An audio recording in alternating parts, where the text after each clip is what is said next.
the first 6. See, they're not scoring like he thought they would. If it's fair, it's gone. It is a home run for Francisco Lindor.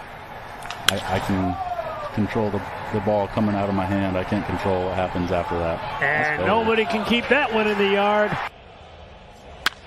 Lindor drives one deep left field. Back on the track. His hat. He's up and it's gone. It's a game-tying home run. Welcome in, everybody. Here we go. It is a Thursday night, I think, right?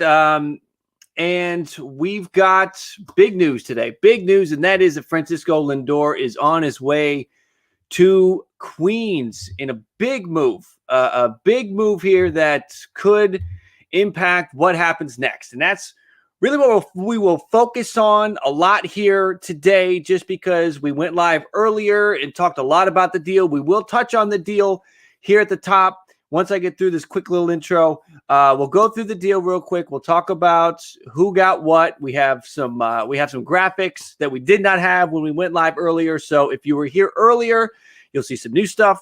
If you weren't here when we went live earlier when the deal happened, this will be all fresh and new to you. So you win either way. And we'll have some guests at 9:15. We are going to have Ernie Acosta, programmer, producer from WFAN in New York, will be joining the stream to talk about Lindor, talk about how it impacts, again, moving forward. What does it set the Mets up for? Are they World Series contenders now? And then at 9:30, we're going to have WARDYNYM Tyler from WARDYNYM, the YouTube channel. He's going to join at 9:30, and we're going to get his take on his expectations for the Mets moving forward. So everybody that's here, thank you. And let's take a look. Let's recap again what ultimately went down. We had Lindor, not just Lindor. A big piece to this was that Carlos Carrasco was also included in the trade. Carlos Carrasco, according to the baseball forecaster, projected to have a nice season. This is not a number 4, number 5 starter with the Mets. This gives them some nice depth. This is the guy that could be number 2 or number 3 in that rotation. 207 Ks over 174 innings, an ERA of 3.74, and a WHIP of 1.18. You're going to be in every game that Carlos Carrasco starts. So that is a big piece, and it's not just an add-on. It's a great piece. We've talked about how the Mets need pitching, and they got it with this part of the trade. So it was a nice extra piece, a surprise piece that comes to the Mets. So the Mets get Lindor. We'll put the Lindor slide up. Here's his 2021 projection: 98 runs, 28 homers, 76 RBI, 20 steals, and a slash line of 279, 341, and 484. So Lindor is projected to do some damage in 2021 with the Mets, really giving them a nice lineup. I love the pitching addition. Now, what did Cleveland get? Because that's the big component here, is what does Cleveland get? Because, there's only one guaranteed year of Francisco Lindor. Well, one of the pieces they get was Ahmed Rosario, a nice addition. We talked about it earlier that before his major league debut a few years ago, he was a top 10 prospect by Baseball America across the board. So he came up with the pedigree, the notoriety, and he was very solid in his first few years. He has major league experience. He's young. He's still got a few years left with the arbitration and everything. So fits what Cleveland wants. A good, capable shortstop with some control, not going to cost him a lot of money. So they get Ahmed Rosario. They also get the young guy, the rookie from last year, Andres Jimenez. His projection for 2021, you can see that there. I think it's probably a little bit higher. That was not projected on a full let me check that, actually. I don't believe that's projected on a full season of at-bats, which he's probably going to get now that he's going to be with the Indians. Let me just see how this projection was based on, how many at-bats it was for. All right. We've got 315 plate appearances. So if we're projecting this out over the whole season, you're kind of doubling this projection. So that's a guy that's going to steal close to 40 bases for you, maybe 30 for sure. A nice piece. And then on top of it, they get 2 top 10 prospects in the Mets organization. That is Josh Wolf, the right-handed pitcher, number 9 in the system, 20 years old, 6'3", 170, not big and overpowering, but a nice size. 53rd overall pick in 2019. His grades on the 20 to 80 scouting scale. There you see fastball is his best pitch. Overall, he is a 50 out of 80. But he's only played, he's still got time to grow, still got time to improve. Being 20 years old, he played in rookie ball in 2019, and that's it. So he's got time to grow and time to move. It will be interesting to see where he lands with the Indians prospect. And hey, listen, give the Indians a pitcher to work on and good things are going to happen. So they can do some great things with Josh Wolf. I don't doubt that at all. And then the final piece was Isaiah Green, number 10 Mets prospect, 19 years old, the 20th overall pick in this, the 69th overall pick in this recent draft, a 50 out of 80 overall. His best tool is his running. That is a 65 right now. Hitting is 55. So again, he's 19. He debuts as the number 10 prospect. Room to grow for sure there for Isaiah Green. So that's really the whole, the whole trade right there. Rosario, Jimenez, Wolf, and Green to the Indians, and Lindor and Carrasco to the Mets. Here's what the depth chart looks like right now for the Mets. Now, Mets could use the DH to get Dominic Smith out of there and maybe make room for George Springer, because that's some of the other news, right? I believe it was from Heyman tweeted out, whether you like Heyman or hate Heyman, that they weren't ruling out the thought of George Springer too. Could you imagine that? Could you imagine adding Francisco Lindor and George Springer in the same offseason? You're right, BZ Baseball. I need to update that. I've still got Nito in there. McCann is the catcher. Thank you for catching that. I'm going to update that before I show that again. So we've got a situation where the Mets, when we're talking about what's next, Springer potentially, if again, Mets fans, any Mets fans that are in here, what's the expectation right now? Is the expectation right now World Series? Is that the expectation? I know the goal, it's New York. The goal is the ultimate.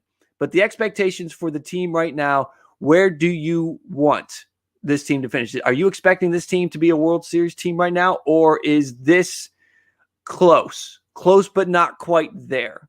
I like the rotation right now. I'd like to see them do something else. Ultimately, I would like to see them do something with adding another pitcher.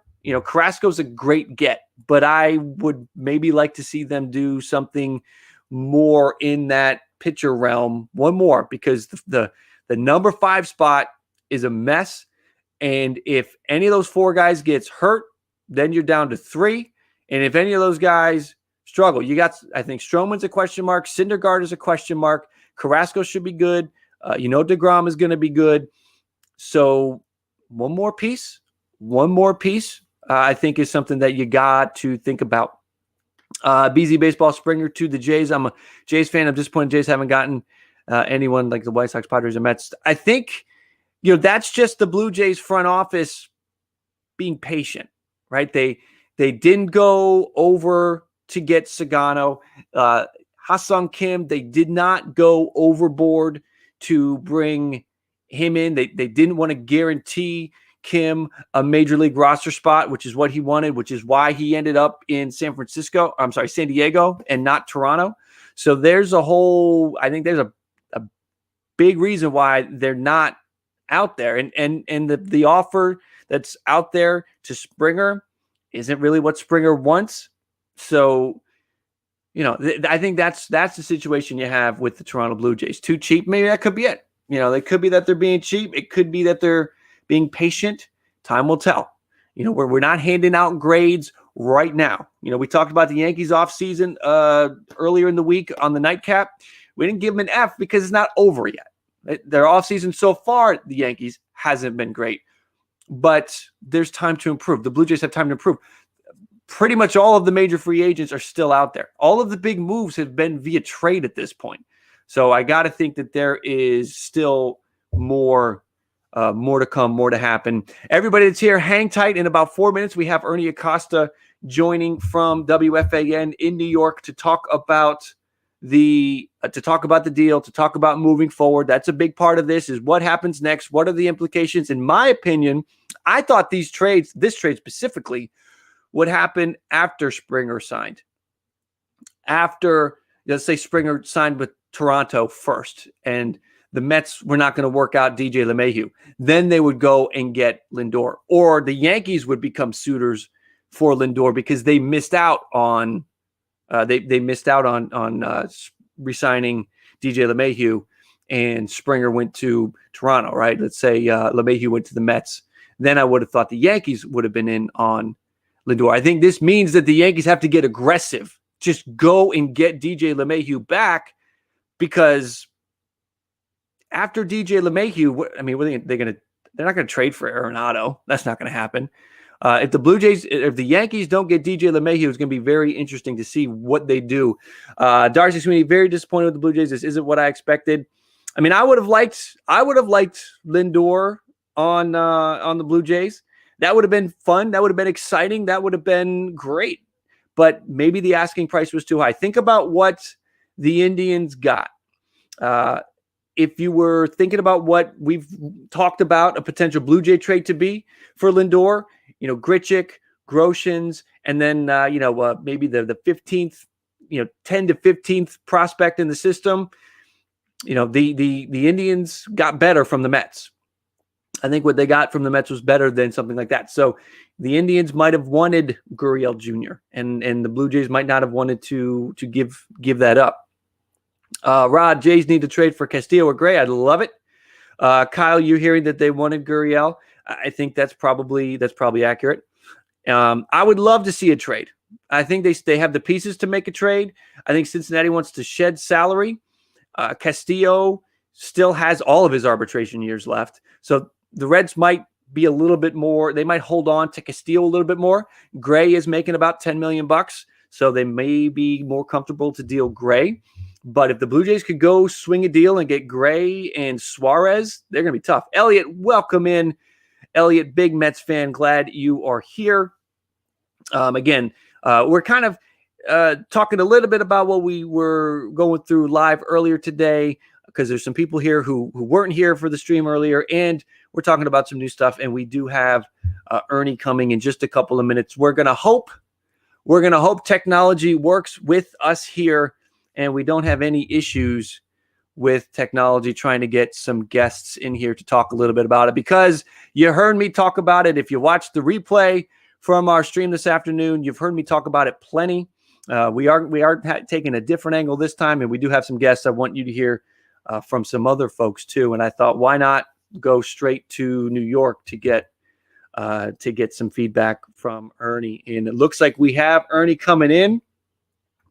Give me a second, folks. I'm going to patch Ernie in here, and we're going to get Ernie Acosta from WFAN in New York. I think you can hear me. Can you hear me, Ernie? If you can hear me, give me a thumbs up, and then I'm going to patch you in. All right, he can hear me. I'm going to patch him in now. We're going to add him to the stream, and we're going to go with Ernie from WFAN.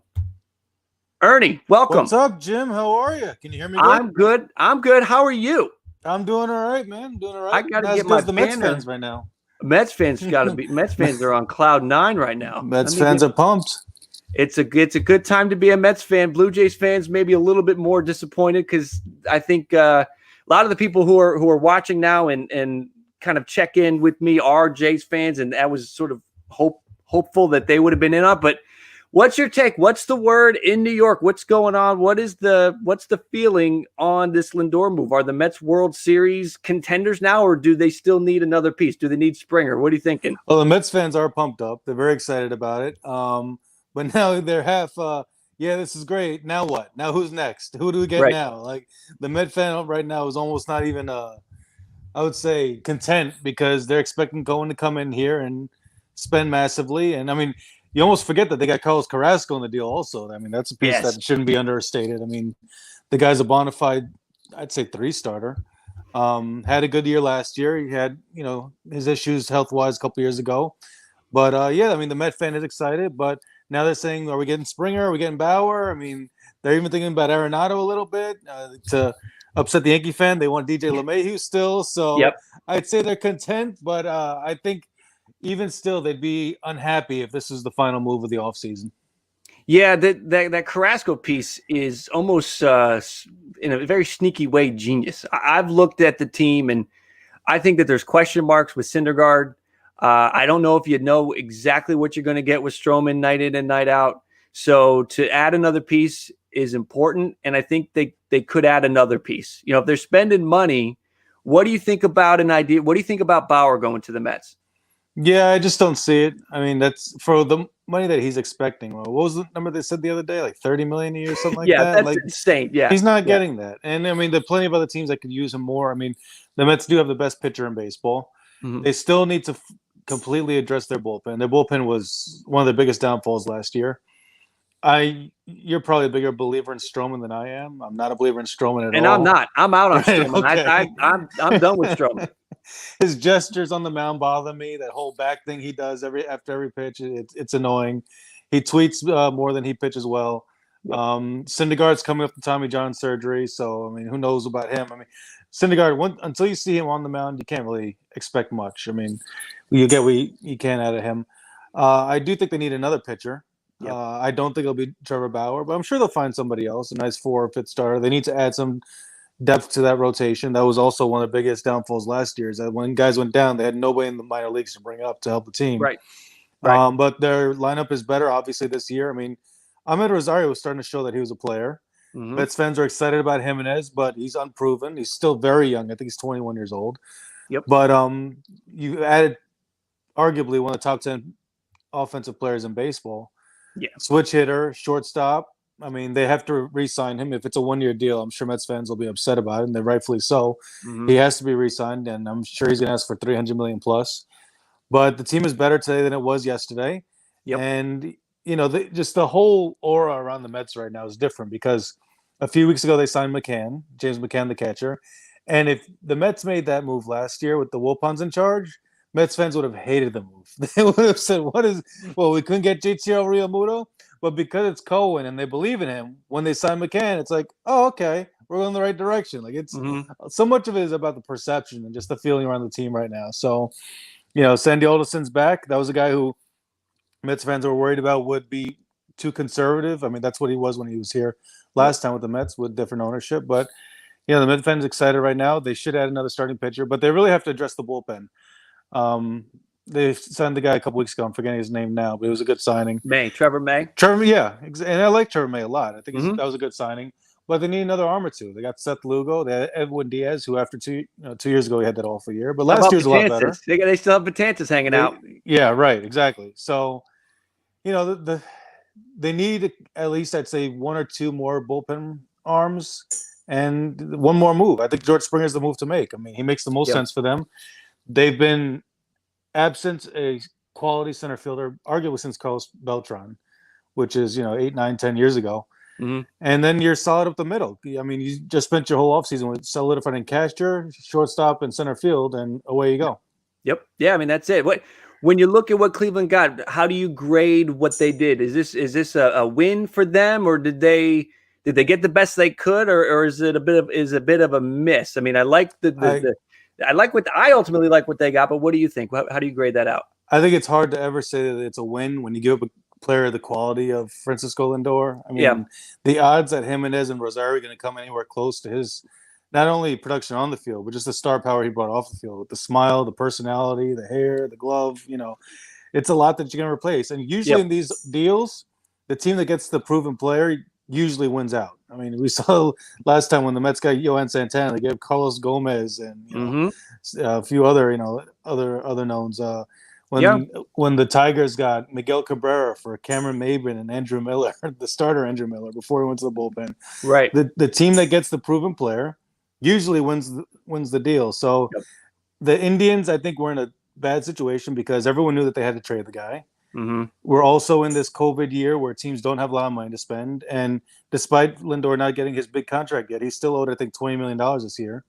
So how many teams were willing to not only pay the $20 million, but also have any assets worth giving up for him? So I think the Indians were in a terrible situation, and they, who knows if they got the best deal. I saw someone on Twitter saying that, the Indians ownership and management looks like a joke right now. Who's to say? It's hard because, I mean, the Cubs got ripped with the package that they got for Darvish, right? I mean, that's just what happens. And ultimately, I've been clear on the channel for a while now. I'll give you all my prospects. If I can get the proven player, the elite player that's going to help me win the World Series now, you can have everybody unless they're, the top 5 prospect in all of baseball and can't miss. And, they grade 80 out of 80 or something like that. Right. Like everybody else is available in the system. You got, the whole the Nats fans are kind of split between Carter Kieboom or, trade, put them in a package for Eugenio Suarez or something like that. Like, get rid of these guys that haven't proven yet and go get it. What do you think this does with the Yankees? Does this light a fire under them to go and make a DJ LeMahieu deal happen now? Because, listen, in New York, you're fighting for the headlines as well. The Mets kind of win the headline today. The Yankees could win the headline tomorrow if they go get the DJ LeMahieu deal done. What do you think this? And I also had a feeling that Lindor was sort of a fallback option for the Yankees. If LeMahieu went to the Mets and then, Springer went to the Blue Jays. I mean, Springer couldn't go to the Yankees anyway. That would be insane. Then a deal for Lindor was sort of the next best option. That's off the table now. Do you think this makes them a little bit more inclined to do that LeMahieu deal for an extra year and that extra $25 million? Well, you hit on a lot of things there, so let me try and go through each one. Springer, I don't think makes any sense for the Yankees just because in outfield they're set right now. I mean, they have Stan, they got Judge, they have Hicks who signed for I think 6 more years. They have Clint Frazier, who all Yankee fans are begging to get more at bats. And if Springer wants $175 million, he's not getting it from the Yankees. I mean, they have a lot of other needs that they have that are a lot bigger right now. LeMahieu, I could argue this sort of takes a little bit of pressure off the Yankees because now you have the Mets who are probably out of those sweepstakes right now. So, I mean, I guess you could go either way in it because I agree with you. I think that if somehow the Yankees lost LeMahieu, the next step would have been bringing in Francisco Lindor. But then also now you have the other side of that, and that if with the Mets now getting Lindor, now that takes them probably out of the LeMahieu sweepstakes because they've got McNeil at second, they got Lindor at short, and I don't think they're going to get LeMahieu because they still need either Springer or Bauer.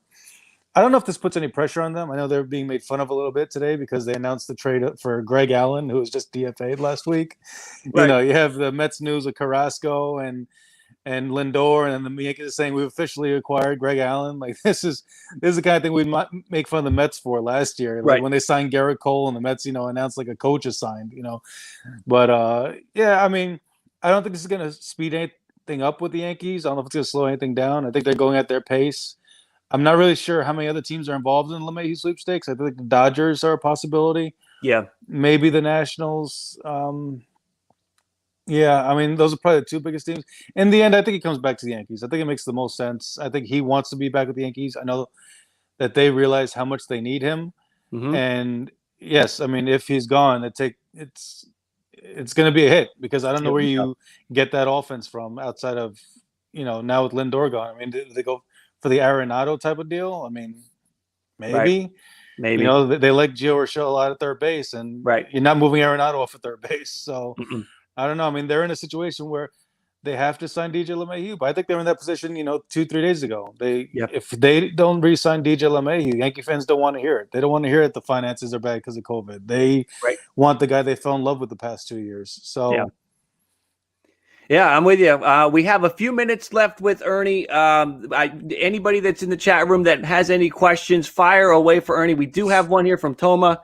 $180 million payroll. Do you see the Mets pushing into the luxury tax? What are your thoughts on the Mets pushing into the luxury tax? I feel like Cohen might want to stay away from that, but what's I think it's definitely possible. I think Sandy actually addressed that today. He said that I think it's something along the lines of they're not afraid of hitting the luxury tax. When Steve Cohen was first introduced as a Mets owner, he said it was about a 3 to 5 year window for winning a championship. And I think they need to be closer to 3 years than to 5, just because you have Jacob deGrom in his prime right now. The guy is the best pitcher in baseball. How much longer do you expect him to be at top of the line, number 1 pitcher in baseball? You need to take advantage of that right now, because once that guy's gone, You're not going to find that guy again for another 30, 40 years, and it is impossible to get guys like that. So, I mean, with hitters, it's a little different. You could have a hitter as top of the line for 10, 12 years. Pitchers have a shorter shelf life. So I think now is the time to take advantage of Jacob deGrom's greatness and durability, because a lot of pitchers who are really good for 1 year, for 2 years, Jacob deGrom is good every year and is healthy every year. He misses maybe one start a year, but there are very few guys like him who you can mark down as 30-plus starts every single year. So take advantage of that now. If you got to go over the luxury tax for 1 year and then get under it next year, year after that, fine. But the time is now to win. Yeah, I mean, they gotta do it. The Nats are kind of in flux. The Phillies don't seem to have a solid direction. The Marlins aren't there yet. They're still a few years away. So you're just really fighting with the Braves this season, unless the Nats go do something else. Do you think that the Mets are, have they done enough right now to get over the Braves and take the East? No, I think the Braves are still the team to beat. It's still, like what you said is all fair with the Nationals and the Phillies, but it's still probably the strongest division in baseball, despite all that. I mean, they've got 4 quality teams, and the Marlins' floor isn't as low as we thought it was before. The Marlins' floor is still probably a 70-win team in a regular year, 70, 80-win team. They're not that 100-loss team anymore. Yep. So, I mean, I think the Braves are still the number 1 team. I mean, they're loaded from top to bottom, the pitching, the bullpen. The Nationals will compete, and then the Phillies will compete. I mean, I'm still expecting the Phillies to bring back JT Realmuto. Yep. I think their pitching is going to be better this year. It was kind of a disappointment last year. But no, I think right now the Mets are around that second best team in the East, and they've got to try and dethrone the Braves. It's possible with the roster they have, but until they do it, I can't give it to them yet. Okay. We have a question from our Mets fan that sort of, waves the banner every night on the stream. Elliot Rivera has a question. What are the chances of the Mets signing Kluber? Kluber? Do you want Kluber? I like Kluber a lot. I mean, but what do you expect Kluber to be? As a 4th starter? I mean, I guess you would sign him because he's got the potential that if he's healthy and he puts it all together, he could be a second best pitcher. Well, with that rotation, it would be, in my opinion, that would kind of, you wouldn't expect him to be anything more than the 4 or the 5, right? Because you're going to have DeGrom at the top, and then you hope that Syndergaard or Carrasco or Stroman can settle into that 2 or 3 spot. Yeah, you're throwing them all in there and hoping that they take up 2, 3, 4 of those guys. Exactly. And then Kluber's sort of at the end. And if Kluber is just has a revelation of a season and he's back, then you have the number 4 or 5 guy pitching like the 2 guy. And that's, if he's matched up against other 4 or 5 starters from other teams and he's pitching well, I mean, it could be a big boon. I mean, it's going to be interesting to see how it all plays out. But Ernie, and they also have, real quick, they have that kid Peterson they like a lot too, the pitcher. He was there 4 last year. He showed a lot of potential. But like you said, Kluber, you get him as a 5th starter. I would take him. I don't know what he's asking for. So if you can get him on the cheap, hey, take it. If not, how his market plays out is going to be interesting. I got to think it's going to be a bunch of 1 or 2 year deals. I can't imagine it's going to be anything more than that. Just based on the last couple of years, the injury, coming off the injury, I feel like, and based on his age, I feel like he could take a 1 year deal and then try to parlay that into a 2 or 3 year deal after. Maybe an option. So, still could do that. If he signs a 2 or 3 year deal, that's going to be it for him. When Drew Smiley, I think it was, got $11 million early last December. Like, if he's getting $11 million, I have no idea what anybody's getting this I know year. Kluber could be laughing all the way to the bank. Yeah. All right, Ernie, thank you for joining me. You got it, Jim. I promised you. I promised everybody we get about 15 minutes with Ernie. Thank you for coming on. I do appreciate that. After I wrap this stream up, you and we'll text a little bit. But thank you for coming on. I do appreciate it, giving us a New York perspective on this Lindor deal and how it sort of plays out through some of the other aspects of baseball. Thank you, Ernie. I appreciate it. Man. Good luck to your Bills. Thank you. All right, that is Ernie Acosta from WFAN. Appreciate him coming in. And yes, giving me some good luck with my Bills on Saturday. Bills Mafia, are you in here? Any Bills Mafia? Let me know. Who's with me? Who's suffered for the last 20 years, and now we're excited about something good. Okay, so that was Ernie. I love Ernie coming in there, and we are going to have soon. We will have Tyler from WARDYNYM. He will be joining us shortly to give us the fans' perspective. If you haven't checked out Tyler's page yet, make sure you do that. WARDYNYM. Once we're done here, once you hop off here, you're looking for something else to do, make sure you get over there. If you haven't already, puts out some good stuff. But this is a situation now. If the Mets do, we're talking about, Ernie's talking about Springer needs to sort of be in the mix there for the Mets.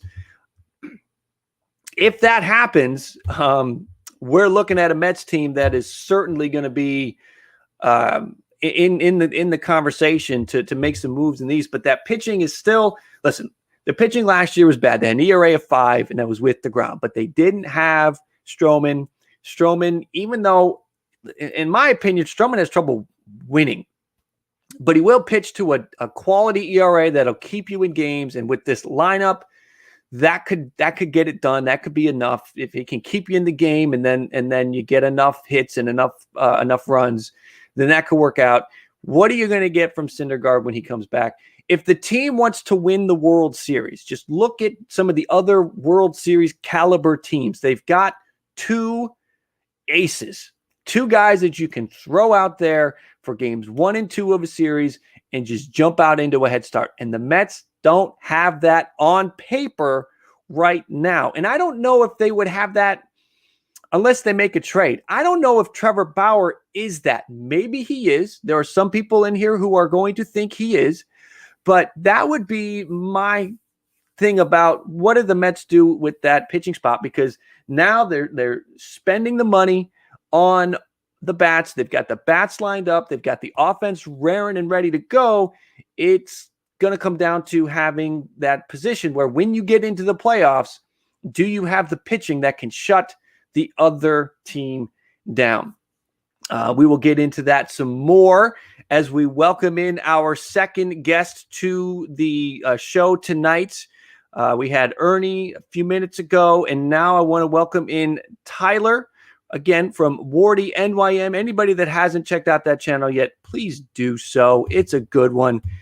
Welcome in, man. How are you? I'm good. How are you? Nice to actually get to meet you face to face here. I know we've exchanged messages behind the scenes, and talked about doing some stuff. And here we are. And I think this is the perfect night to kick something off because your boys went and got it done. I caught some of the stream earlier. I know you're excited. How are you doing? Is the blood still pumping? Are you coming down a little bit? Talk to me. I'm trying to breathe. I just put out another video on the channel. Don't really know how I was able to comprehend and gain that together because I'm still on cloud 9 currently. I did not expect Jeff Passan to just change my world earlier today, and I saw you streaming as well. That was great. Yeah, no. There were a lot of reports, obviously, to suggest that the Mets would make a possible blockbuster this offseason. I was under the impression that it would be great. It would make sense to do some type of statement to really with the new regime between Steve Cohen and Sandy Alderson, that would make perfect sense for them. But to see them not just do Lindor, but also Carrasco, and not even give up any top 5 prospects, I couldn't ask for anything better today, truly. The system is still intact. They gave away a couple guys that they've added in the last couple years. They gave away the guys that wouldn't be able to play anymore. So they really don't lose anything. They're gonna be there. Now the question is, what's next? I think it was Heyman tweeted out that they're still in the running for George Springer. Yeah. I think that would be great, but talk to me about your comfort level with the pitching rotation right now, because after DeGrom, I feel like there's a question mark on Stroman. There's going to be a question mark on Syndergaard and how well he can pitch. We know what his ceiling is. We know he can be right up there at the top of a rotation. Carrasco's a great addition. That cannot be forgotten in this. Carrasco could end up being the 2 with how well he can pitch. You like Peterson there too. What's your comfort level with the rotation? Do you feel like it's good, but we need something else? Because when we get into a playoff series, we need to be able to shut the other teams down. Talk to me about the pitching rotation. What's your feeling there on, do you feel good about it and you'd rather go get the bat, or would you rather them do maybe address the pitching first? I I still don't love the rotation, to be perfectly honest with you. I'm really glad that they were able to land Carrasco. I think he's huge. I think right now you look at him and he's your number 3. I think Stroman's going to really bounce back, and I think he really has a fire under him now because there was a lot of uncertainty with him and his future with the Mets between opting out, but Steve Cohen coming in. He really needs something to give him a solid reason to say, hey, this is worth staying, and Cohen was exactly that. I think Carrasco, even at the age of 33, he's going to be just a really solid starter for them. But outside of that, with Thor not being back until presumably June to Tommy John, even though I think he'll probably be back in May, that's just my personal fit. I think the Mets need to get one more starter, and I think they will. The question is, what kind of starter is that going to be? What are they prioritizing more here? Because as you alluded to earlier, the Mets are still very well in the running for George Springer. At least that's what we believe. There's been rumors, and I literally just did a video on my channel with Chris Bryant today, that the Mets have apparently shown talks and shown interest in Bryant. So I have no clue what to make of that right now. I'm trying to wrap my head around all these different options for them, because as a Mets fan, we never really had this kind of feeling, Yankees-esque, if you will, where your name is at least mentioned in every name out there, either through the trade market or free agency. But rotation-wise, I do believe the Mets are still very much in contact with Trevor Bauer. I don't know to what extent, only time will tell, but I think it is telling that, especially with landing both a guy in Carrasco and Lindor, the likelihood it only gets higher. To get your former teammates. He did a YouTube video earlier today speaking glowingly with the Mets and making this type of move. But if the Mets do not necessarily prioritize that, if they feel that once Thor's back, they're feeling really comfortable with that top 4, and then they just hope that they can just have a guy coming in as the 4th or 5th, like a Corey Kluber that they've shown interest in, a James Paxton, a Taijuan Walker. I would really be in favor of Taijuan Walker over a guy like Paxton, for instance. Paxton is probably my least favorite option out of all of them out there. Jake Odorizzi has reportedly been the Mets are out on Odorizzi, according to Andy Martino, so take it with a grain of salt, if you will. But I think in regards to guys like Trevor Bauer, the Mets are still very much in it. But take into account a possible wild card. We know that the Mets can make trades. They don't have the prospect pool, but they do still have on-field talent currently that they're able to deal with. Guys like J.D. Davis, Brandon Nimmo, you're going to hear them in trade rumors until they're either dealt until the season starts. So either way, they're going to be a hot commodity regardless. And there's a guy to keep in mind, one of Luis Castillo or Sonny Gray. I think Castillo would make so much sense for the Mets if they're able to land him. He will be a hefty asking price. But to answer your question, just in a nutshell, yes, I am not satisfied fully with the Mets rotation yet. I think that they need to land one more starter, and then I'll feel comfortable. Because at that point, if, say, it is even a 4th or a 5th, then you just have him in as a filler. Then when Thor comes in, you can probably throw one of those guys in the pen, especially a guy like Peterson. Even if he's having a strong season, I think he would be fine going in the pen just momentarily, assumingly that the guy that they picked up was just a short one-term deal. So it's not like a long-term issue or anything like that. It's exciting. I mean, it's exciting times. You guys are there. Us Jays fans, we want to be there. We're being teased by the organization or media or whoever's feeding it that the Jays are in on everybody, but yet nothing happened. There's Robbie Ray and Tyler White and a bunch of other guys that are going to fill in the minor league rosters at this point. And the Mets are doing it, with the McCann signing, with the Lindor trade, and the talk of we're not done yet. So it's going to be, I'm fascinated. Do you think, are you guys, how close are you to toppling the Braves, or do you think you're there? Oh, we're not there. By no means are we there. Any Mets fan that thinks we're going to top the Braves, I don't know what they're smoking, but I want some, because the Mets need to make more moves. They need to address this bullpen still. They have been in talks with one of Hendricks in hand. Same thing, I believe the Jays, especially with Hendricks, he was just seen at their facility recently, checking that. Well, that would be interesting to see Hendricks go back to Toronto after them parting ways with him a couple years ago, really before he hit his prime. But the Mets, they need to address the bullpen. They still need to address their outfield roles.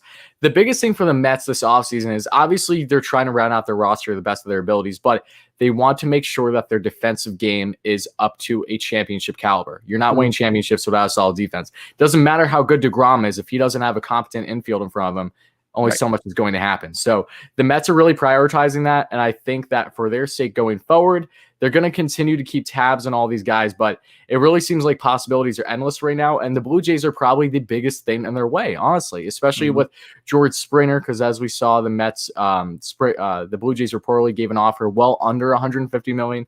Springer is apparently looking for $175 million now.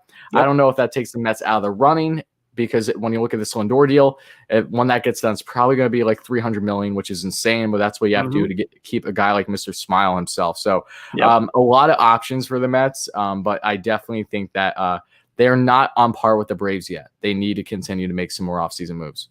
Lindor was, in my opinion, of all of the free agents and all of the players that are rumored via trade, Lindor was at the top for me. Absolutely. Because his age, he's entering his age 27 season. Springer's 31. I mean, all these other guys are in their 30s. Springer's in his 30s. LeMahieu's in his 30s. You're getting, 3-4 good years. You're going to have to pay for 5. And with Lindor, you're going to pay for 10, and you're probably going to get 7 or 8 good years when you do that deal. So you can bring him into New York. And 2, talking about, on the stream, we've talked about the last couple of weeks that the city of Toronto went through the whole, let's bring a superstar in on 1-year guarantee. We know we got him. We're going to woo him on the city and all of this. And you know what? Kawhi went to LA, right? Yeah. It worked with Mookie with the Dodgers because it's LA. It's a major market. There's everything's there. Yep. With the Mets, it's New York. There's everything there. There's a better chance for the Mets, I think, and this comes from a Jays fan, there's a better chance for the Mets to get Lindor and sign him long-term than there would have been for the Blue Jays. Because the other thing with Toronto is they don't know if they're going to be playing in Toronto, in Buffalo, in Dunedin.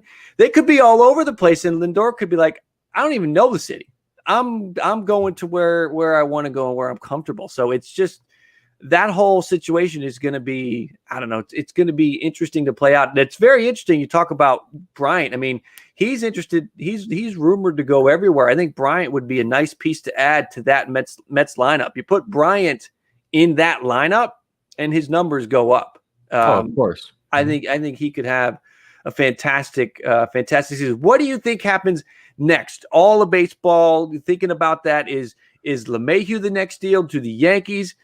You probably have your finger on the pulse more than I do about what's happened in New York. Does this fire up the Yankees to go and get a LeMahieu deal done? Because you got to win the pages, you got to win the back headline, right? You got to try to. You're competing with the Mets, and if they lose LeMahieu, this is one less piece that they could go and get. What do you think happens next? Is LeMahieu next? Does Springer finally make a decision? What? Are we going to have a bunch of B and C moves? What do you think happens next? That's a great question. I found myself asking myself the same thing up until this point. So, I mean, before I get to that, I just want to add something about Toronto, if you don't mind, because I will say this about the Blue Jays too.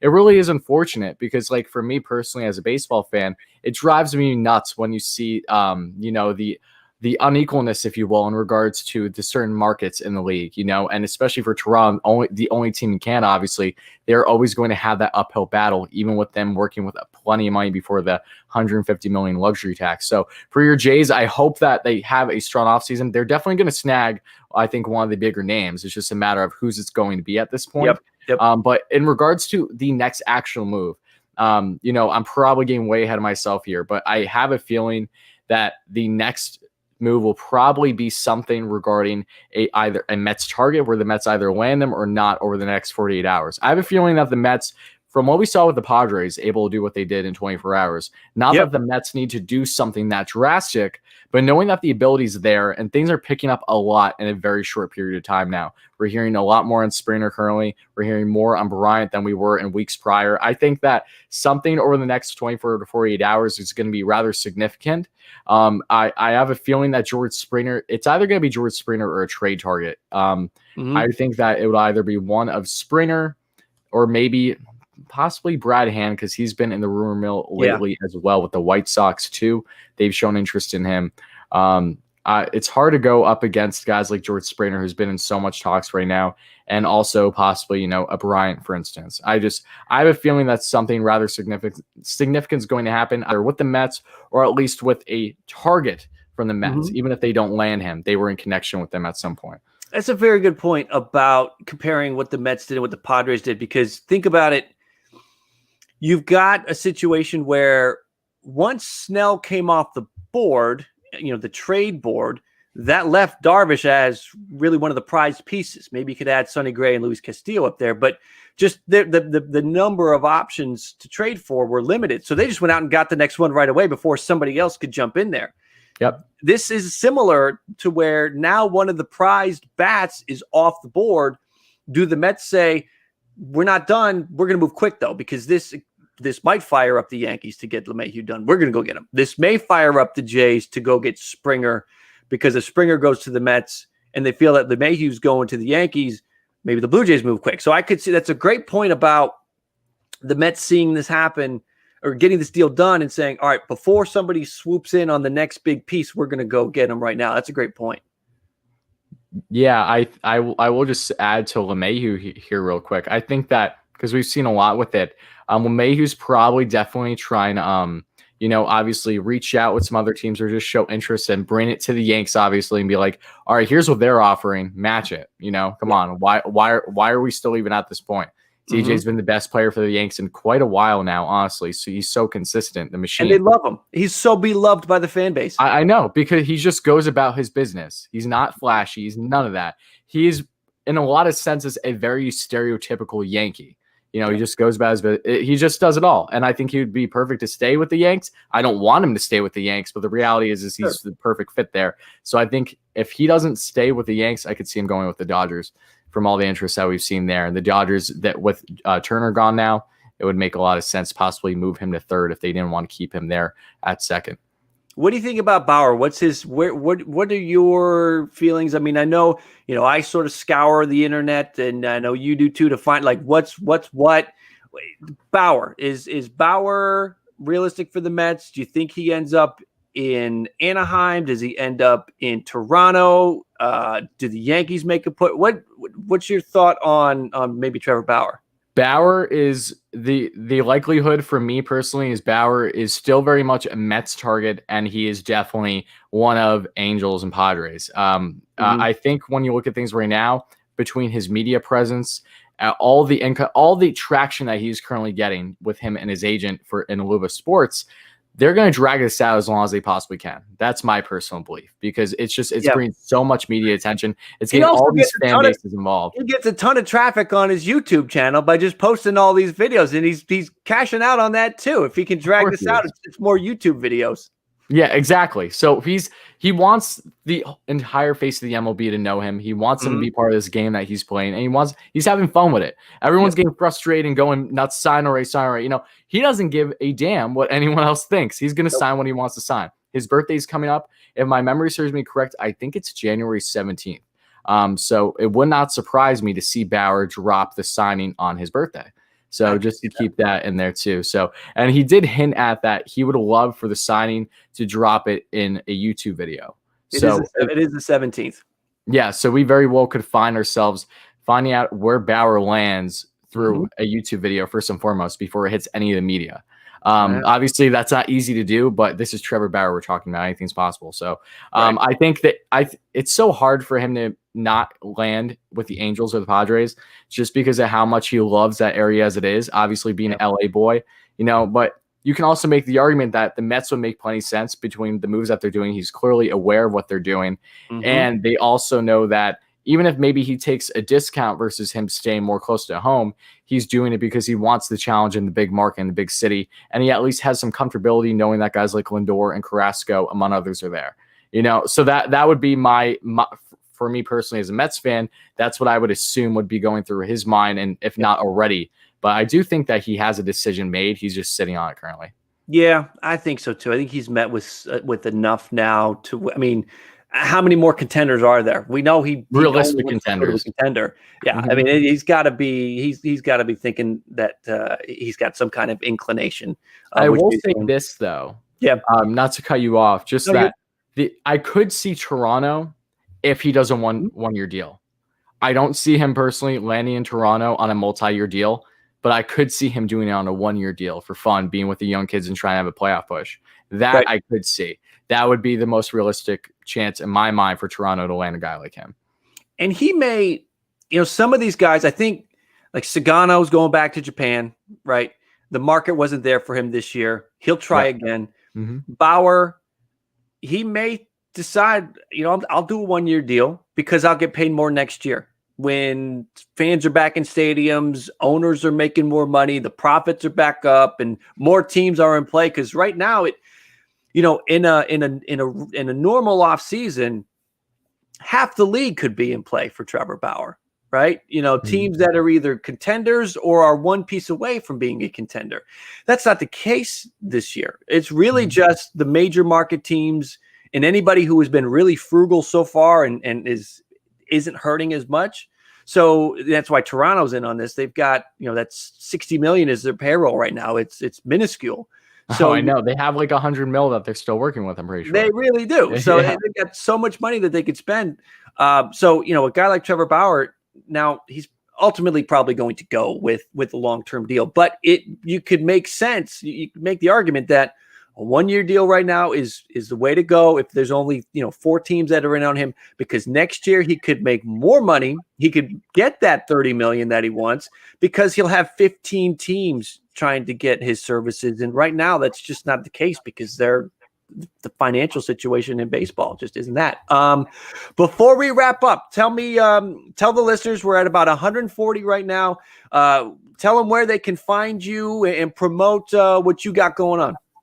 Oh, well, first of all, thank you again, Jim, for having me on. This was a lot of fun. I really enjoyed finally us getting to chat, and I'm looking forward to working on some things going forward. Hopefully, within the next couple of weeks, we're going to be getting some stuff done. I'm really excited for that. But if you guys don't know me, my name's Tyler, guys. I have my channel at WARDYNYM. If you want to check me on Twitter, I'm at WARDYNHL. I have a hockey channel, too. It's the same name, WARDYNHL, for the National Hockey League. But I cover, for baseball-wise, I cover mainly the New York Mets at WARDYNYM. I started the channel just a beginning in December, and, sky's been the limit since then. I'm really, really enjoying so much every second of it, interacting with lovely people here in the community and fellow diehard baseball fans like yourself, and interacting with all you lovely guys. It's been awesome. I've been enjoying every second. So seriously, thank you again, Jim, for having me on, and I'm really looking forward to what the offseason holds. It's a lot of fun. I'm glad to have you here. Answer this for me real quick. Are you doing anything big around NHL's opening day, anything like that? You doing any big streams or anything like that for when they drop the puck for the first day?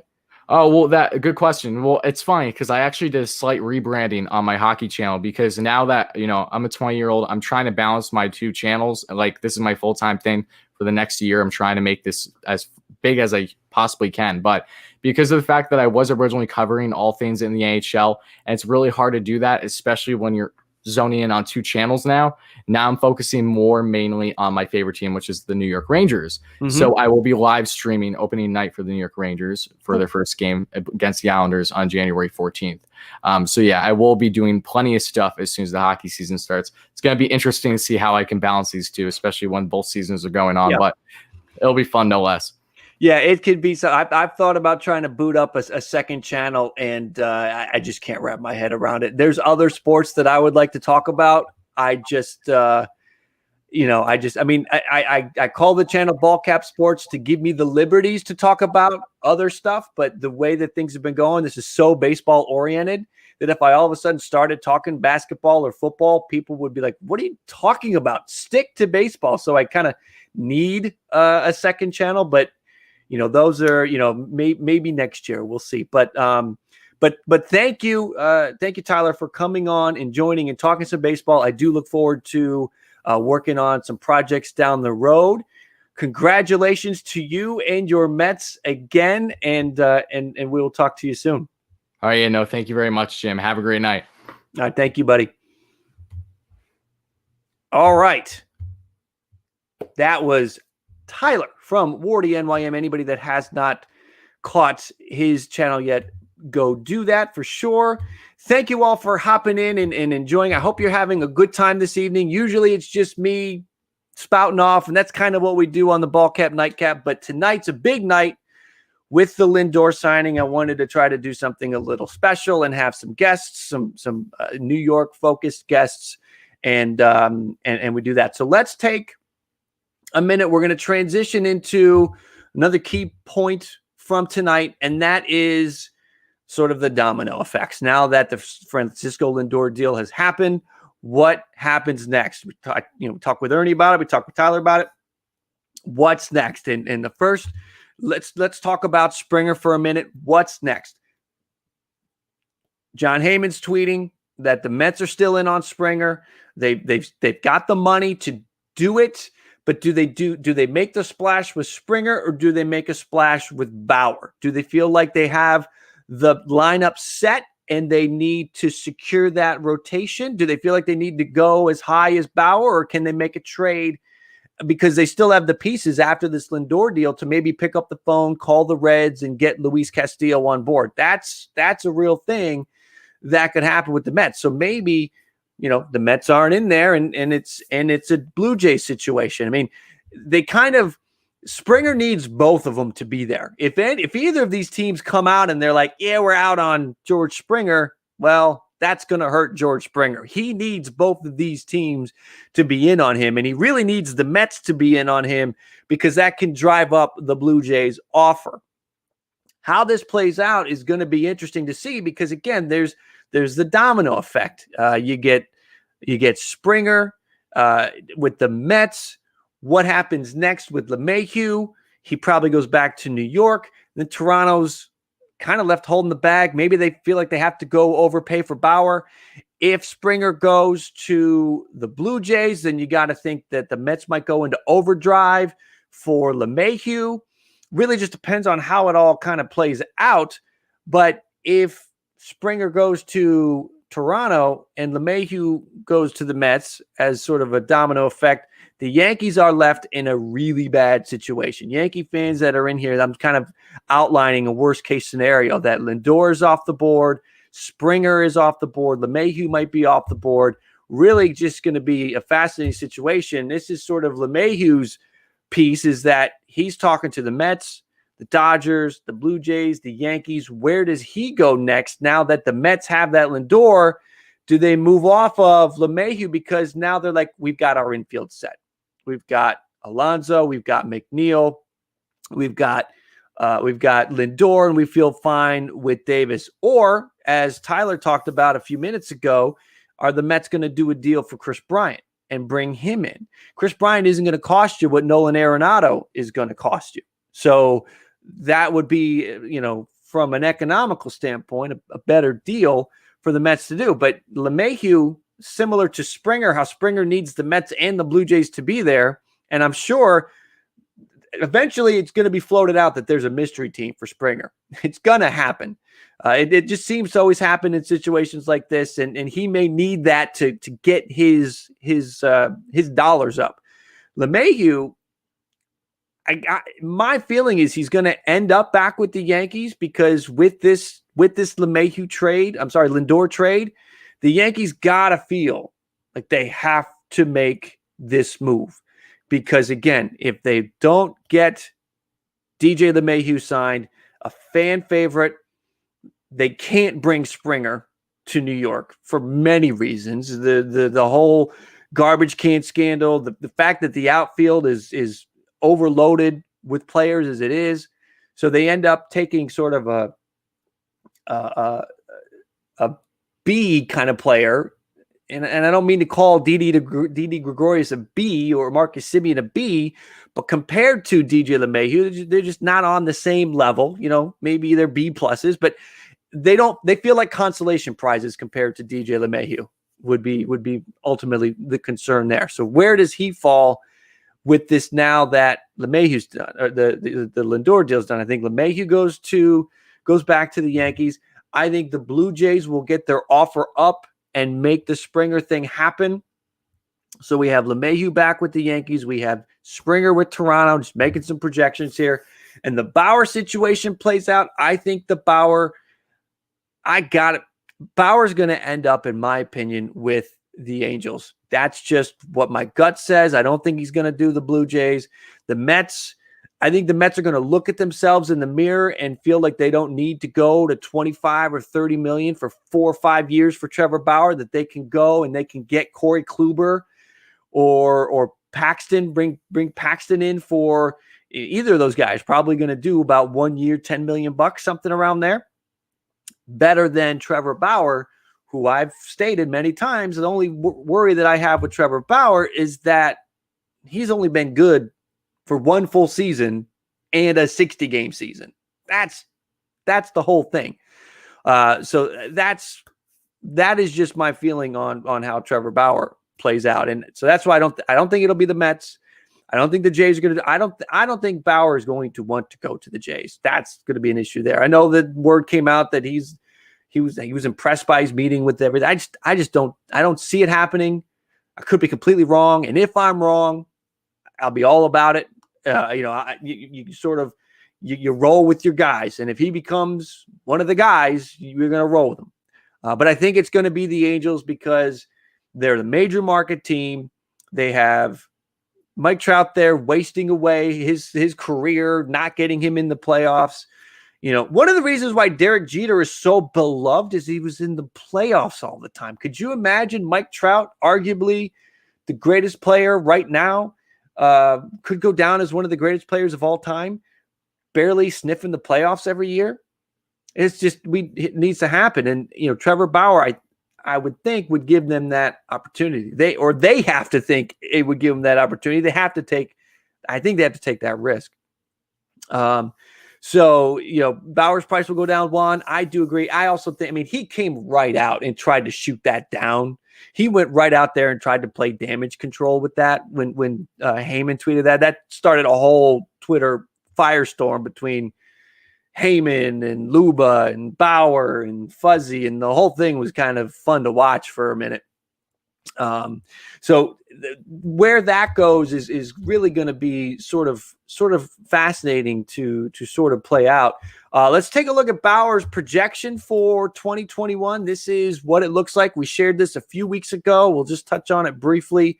His projection: 13 wins, 203 innings, 251 Ks, an ERA of 3.17, a WHIP of 1.09. If you're in here, you're hanging out, you want to voice your opinion, what do you think? Is that over? Is he going to go over those numbers? Is he going to go under those numbers? Or does it look good?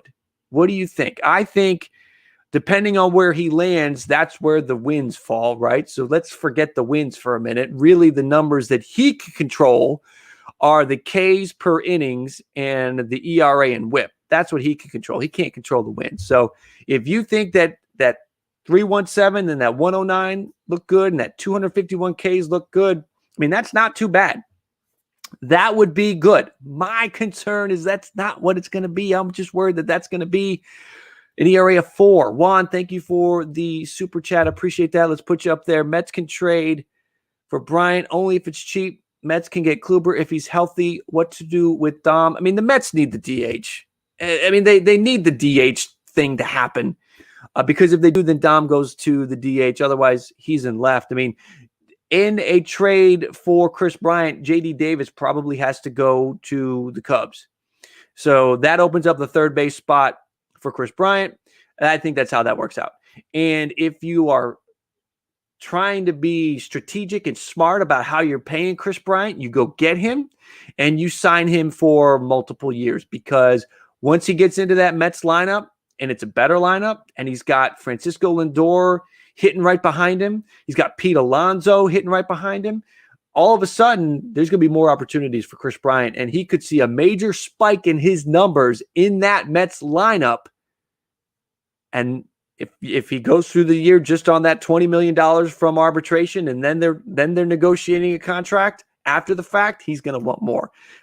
So you gotta, it's a Trevor Bauer situation. Trevor Bauer would not be in control like he is if he wasn't coming off a Cy Young season. Timing is everything. So go get that deal done. Juan, again, thank you for the super chat.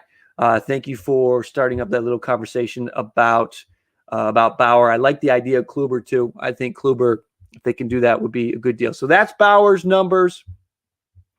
Let me get to, we were talking about George Springer. Here's his numbers: 103 runs, 30. I mean, these are just to project these numbers. Because when you're projecting these numbers come from the baseball forecaster. If memory serves me correct, the way they project is they project about 60%. So there is a chance they're not projecting the ceiling. They're not projecting he's going to hit 36 home runs, and that's about it. It's 36 home runs, but there's an upside of like 45. And the runs and RBIs are really going to be dependent upon where he's hitting in the lineup. If Springer goes to the Blue Jays, he might not be leading off. You just got to see if Springer's in a lineup with Lindor. Again, you gotta see how that plays out. But let me know in the comment section. Do you think it's 1 for over, 2 for under, 3? Does it look good there for George Springer? I would say for me, I feel like those are ceiling numbers. Again, I know the way they project them, they're not meant to be ceiling numbers, but for me, they feel like ceiling numbers. But I think they're very attainable. They're very reachable for him. And lastly, just looking at the final player we've been talking about, that's DJ LeMahieu. His 2021 projection, there you can see the numbers. Look at that slash line. They're projecting a 330 batting average. That's a solid projection right there. That's a guy that they're projecting is going to hit. That's a big slash line. What do you guys think? Again, comment in the chat. Do you think that this is good? Looks good? Over? Under? What are you thinking about this and how this looks? Everybody that's in the chat, if you haven't already, please give the like. Would appreciate the like, the support on the stream for the channel. And if you haven't subscribed already, we are building, I like to think, a nice community. We're trying to do some special things here. We had some guests on tonight, big things planned for the future of the channel. Would love for you to all be a part of it. And when these deals happen, we are talking about it. We're breaking it down. This is actually the second stream we've done about Lindor today. We did one when it broke, and we are back here right now talking about the deal, more about what happens next. We were breaking down the deal earlier today. So again, appreciate everybody who is new. Again, please subscribe if you haven't already. Love that support, and hit the like to give some nice support to the channel. Appreciate you guys. Appreciate you guys all being here. I'm going to take a drink of water before I lose my breath. But while I get my water, we're going to watch some highlights. Just a minute. Let's take a look at some Lindor home runs. And I'm just going to have a drink of water, catch my breath before I lose it. He did the first. See, they're not scoring like he thought they would. If it's fair, it's gone. It is a home run for Francisco Lindor. I can control the ball coming out of my hand. I can't control what happens after that. And nobody can keep that one in the yard. Lindor drives one deep left field. Back on the track is Happy's up, and it's gone! It's a game-tying home run. All right. Now let's take a look at, we've gone through, we've talked a lot about this. I want to, anybody that might need a refresher on the deal, hit me up. Let me know if you need a refresher, need to know, if you want to know more about Josh Wolf or Isaiah Green, comment in the chat. We do have it. Robert Brown, thank you, my man. I appreciate that. Tell your friends. LeSavage Gamer. Yep, LeSavage Gamer is creating content. Anybody that is in here that's a content creator, let me know. MLB and baseball cards says he did a good video on the Lindor trade. Check that out. I'm trying to grow. I'd love to help it if you guys are trying to grow as well. So if you're trying to grow, I'll give you a shout out. But thank you all for being in here. The boss, when will Bauer sign? It's a great question. Tyler thought that, and it's a great idea, a great thought there, that he might sign on his birthday or make the announcement, and that's on January 17th. That's in 10 days. And the way his mind thinks, he's trying to be this, business, just a businessman, social media mogul. wouldn't be a bad idea to drop that news on the 17th. How soon do you think a Springer move would be realistically made from Ramon? So what's interesting, Ramon, is I feel like one of two things are going to happen. It'll either be quick, and I'm talking like within the next 24 to 36 hours, or it'll be in a month. I don't think it'll be in between. And I think it could be quick because we were talking about it with Tyler. There is now a big piece off the board. So teams are now going to reanalyze their strategy with the players that are available either through trade or through the free agent market. So you could see Springer move right away. The Mets could go out and snag him up right now. Or the Blue Jays could go snag him because they fear that the Mets are going to be motivated. So I think you either see him go really quick, the Mets kind of pull what the Padres pulled, and they do something really fast, or he's going to let this play out and try to let a third team get in the mix for him and hope that gets up to what he wants. Because right now the offer is not where he wants it to be. And I don't know if he's going to get that. I don't know if he's going to get Rendon money in this marketplace. Rendon also, if memory serves me correct, is younger than Springer. So it's easier to give Rendon money than it is to give Springer money. Let's see, Rendon. Yeah, this past season, Rendon entered his age 31 season. Springer is, I believe, a year or two older. Springer will be entering his age 31 season. So it's a year difference. Maybe it's not that big of a difference on the financial side, but he wants Rendon money. Let's see here. We'll see how that goes. Again, I think he waits, or it'll happen really quick, or he lets it drag out. The GOAT, I can't say that yet, man. I wouldn't go that far. It's still too soon. If you were hoping for Lindor as the ultimate prize, you might feel that way, but I don't think we're there yet. I think that there's still plenty of time. I think the Yankees offseason is more of a failure. I'm not calling it a failure, but it's trending that way, right? If they don't bring DJ LeMahieu back and Tanaka goes back to Japan and they can't make a splash with Bauer or anything like that, the Yankees are trending that way. I think the Yankees should just go get it done. The Yankees should just go get that deal done, especially now that Lindor's gone. Lindor, in my opinion, was a backup piece, was a fallback option. If LeMahieu went to Toronto and Springer went to the Mets, that the Yankees would pull a Lindor deal, right? The Yankees want a lefty bat. They could move Torres to second. Boom, done. Not going to happen. Yankees signed Greg Allen, everybody. Let me get that graphic up. Oh, wait, no, I don't have one because it's Greg Allen. Sorry, Greg Allen. All right. Difference is Yankees weren't talking about signing a bunch of big name guys. Right. That's true. But again, they're all still out there. Springer's still out there. Real Muto is still out there. Everybody that they've been attached to except Sagano and Ha-Seong Kim is gone, right? I think everybody's still out there. And they didn't get the Kim deal done because they didn't want to guarantee him major league time. That was a big piece there. Is he wanted to be guaranteed Major League Baseball. He didn't want to play in the minors. Padres gave him a no minors deal. Blue Jays weren't willing to do that. That's why that didn't happen.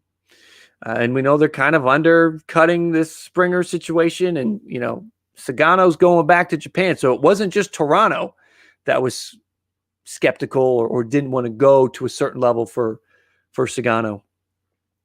Let's see. Yankees and Rays are falling apart. I mean, we'll see. There's still plenty of time. It doesn't look great right now. I agree with you there. Let's see. Greg Allen is an elite defender. Okay, I agree with that. I mean, I don't disagree with that. Strasburg, not underrated. He's just on a bad team. Wait a minute. They just won the World Series. But it's not looking good right now. I guess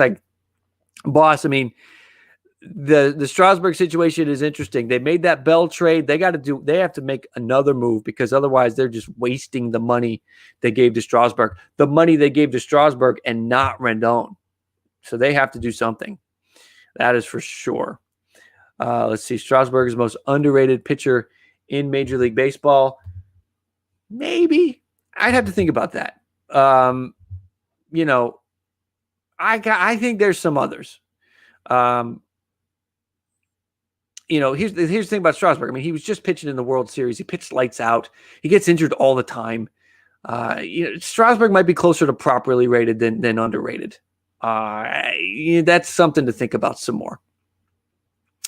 Let's see. Ryan, one of my dad's friends, works for the Padres. Cool. What's the feeling there on the grounds? What's the feeling there in the team organization? You got to be pumped. Where do I think Real Muto is going from Hayden? I think he's going to end up back in Philly. I think they get that deal done. I think it's just going to take some time because I don't think Toronto gets in on Real Muto until Springer and LeMahieu are off the board. So we'll kind of see where that goes.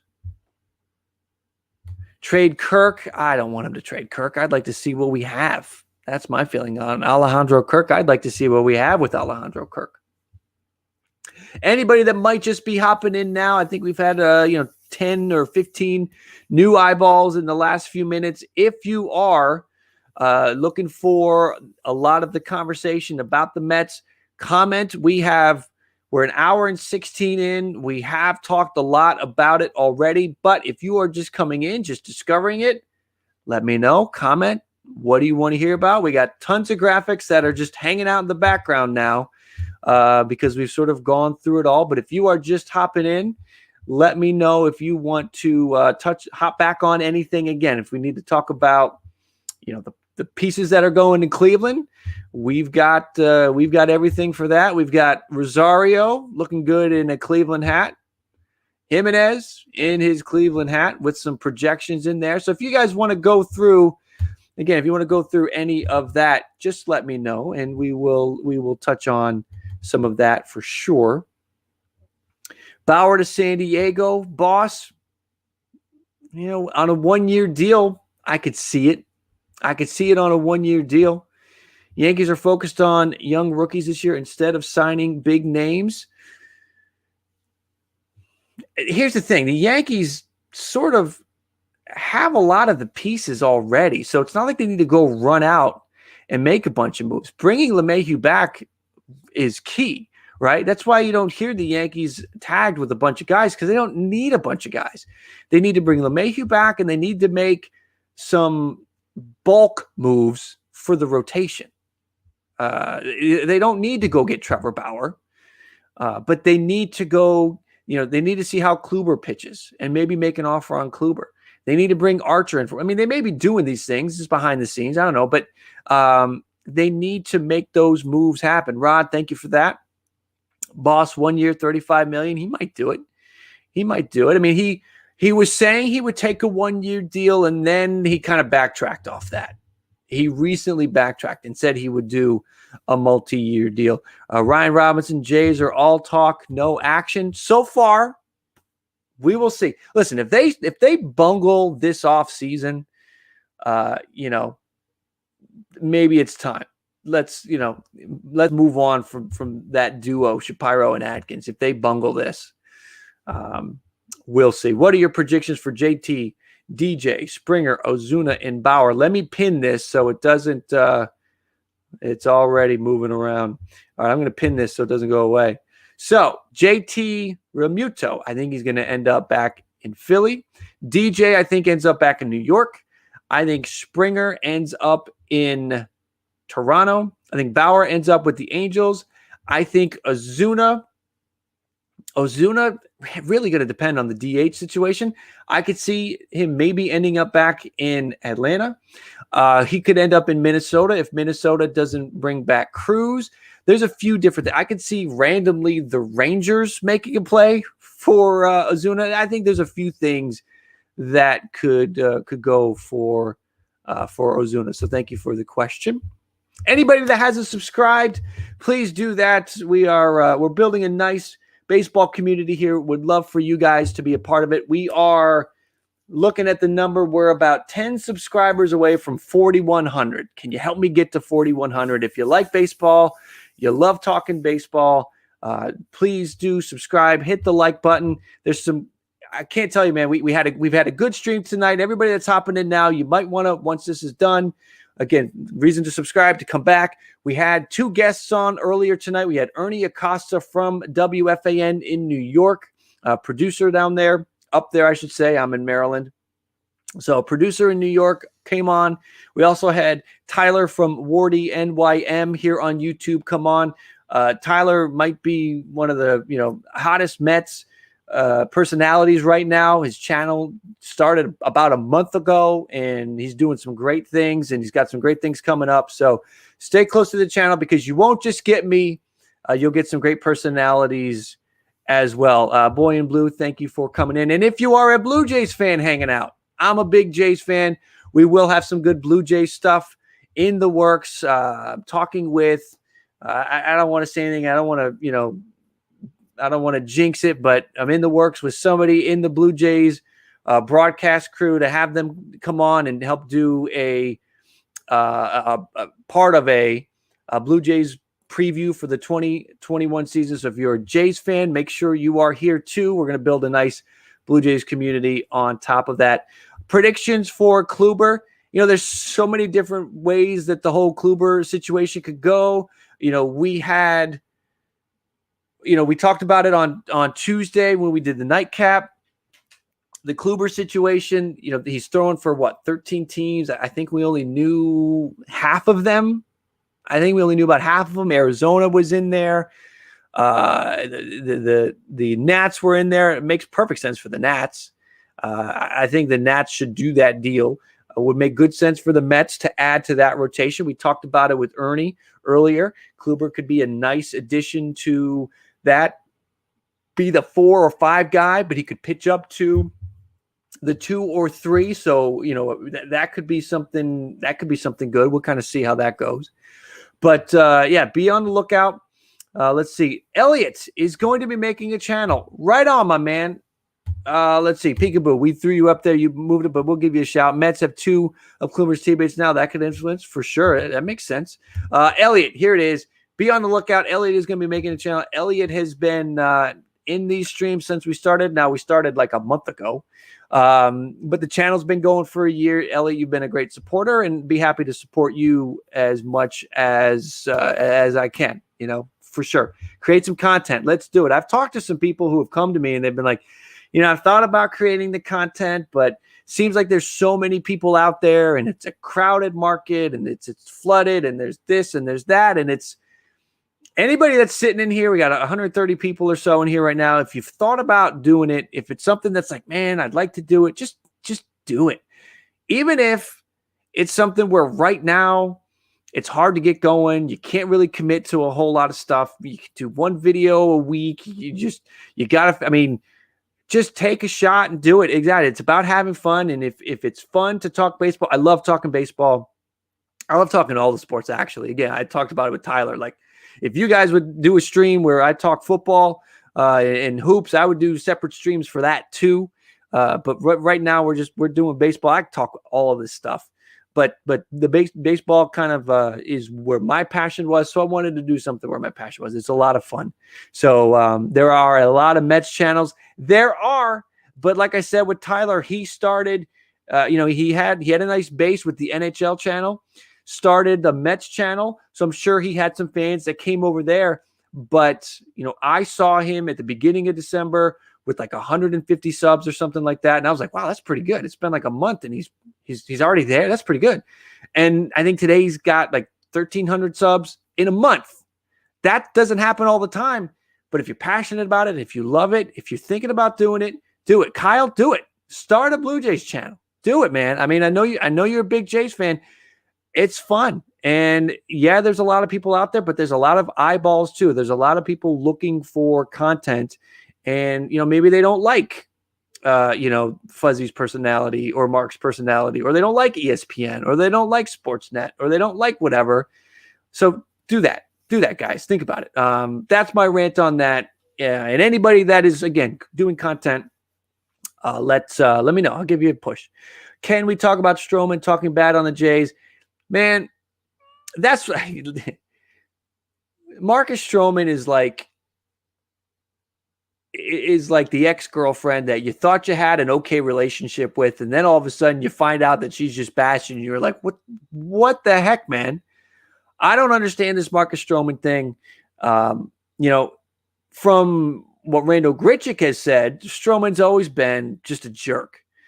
So you know what?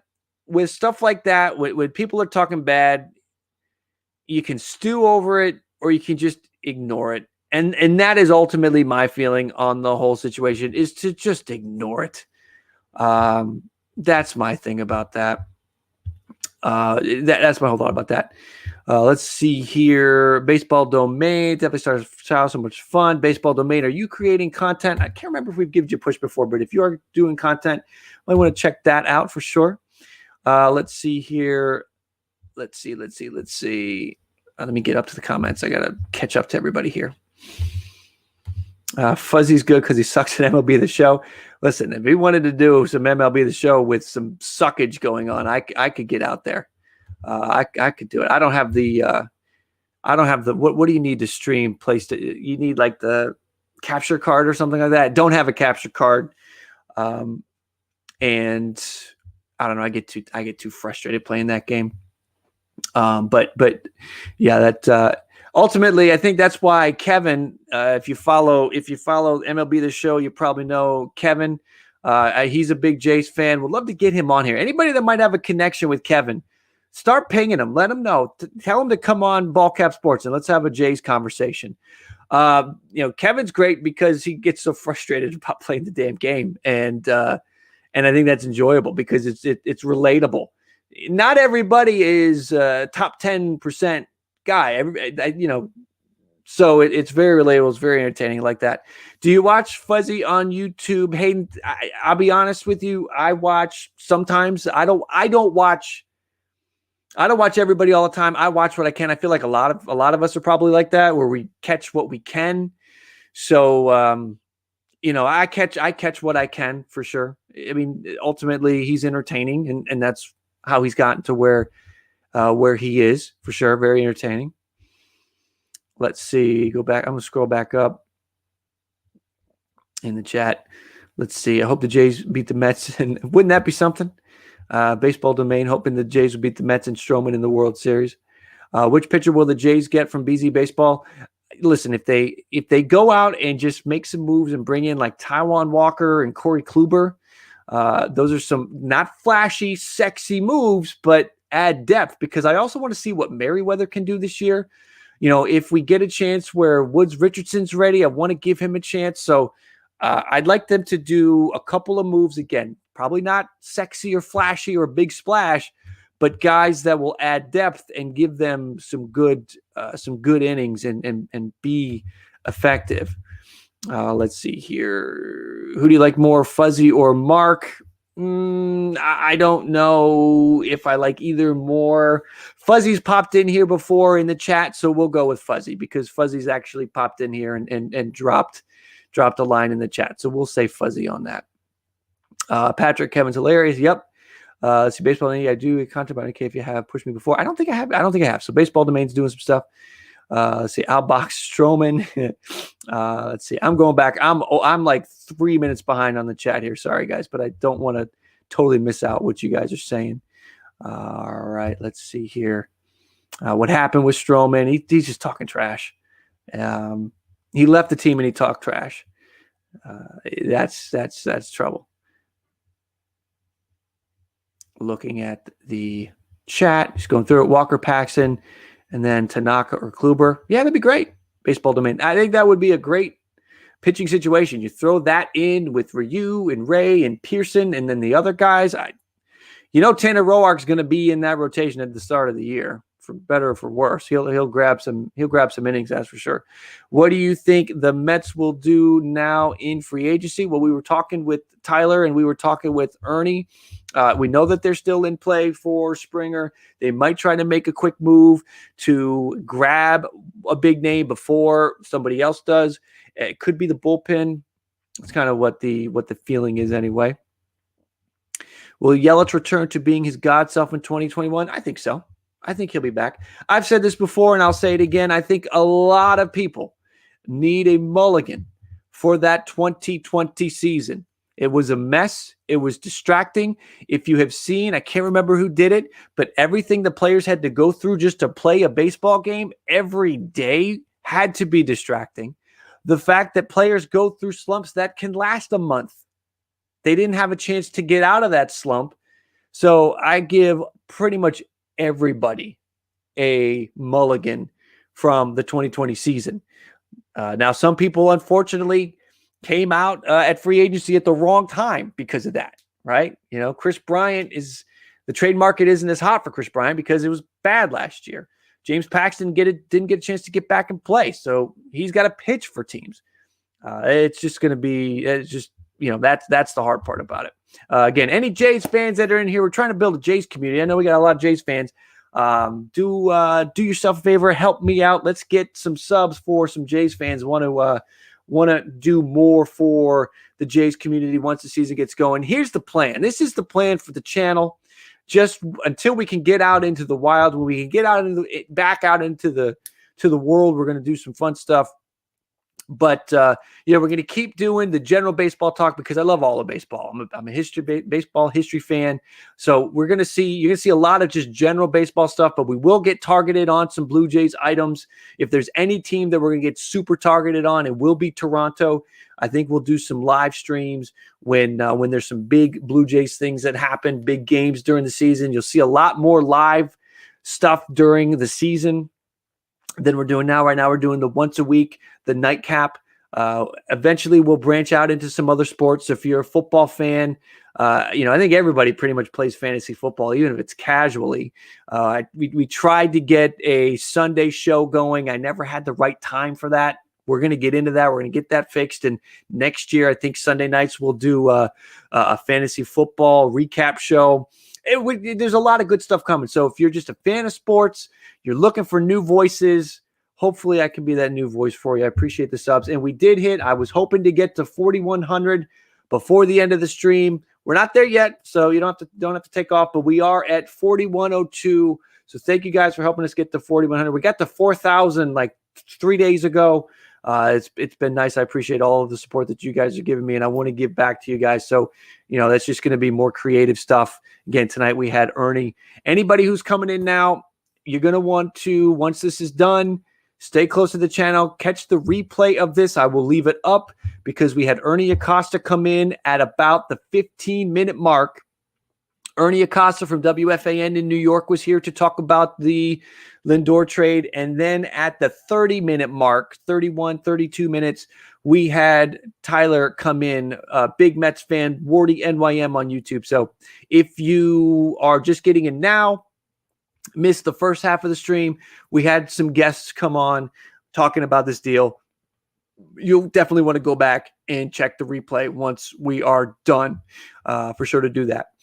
Right now, we're just hanging out with you guys. You guys are a big part of this, so we're just sort of, the chat is kind of running the show here right now, and that's the thing.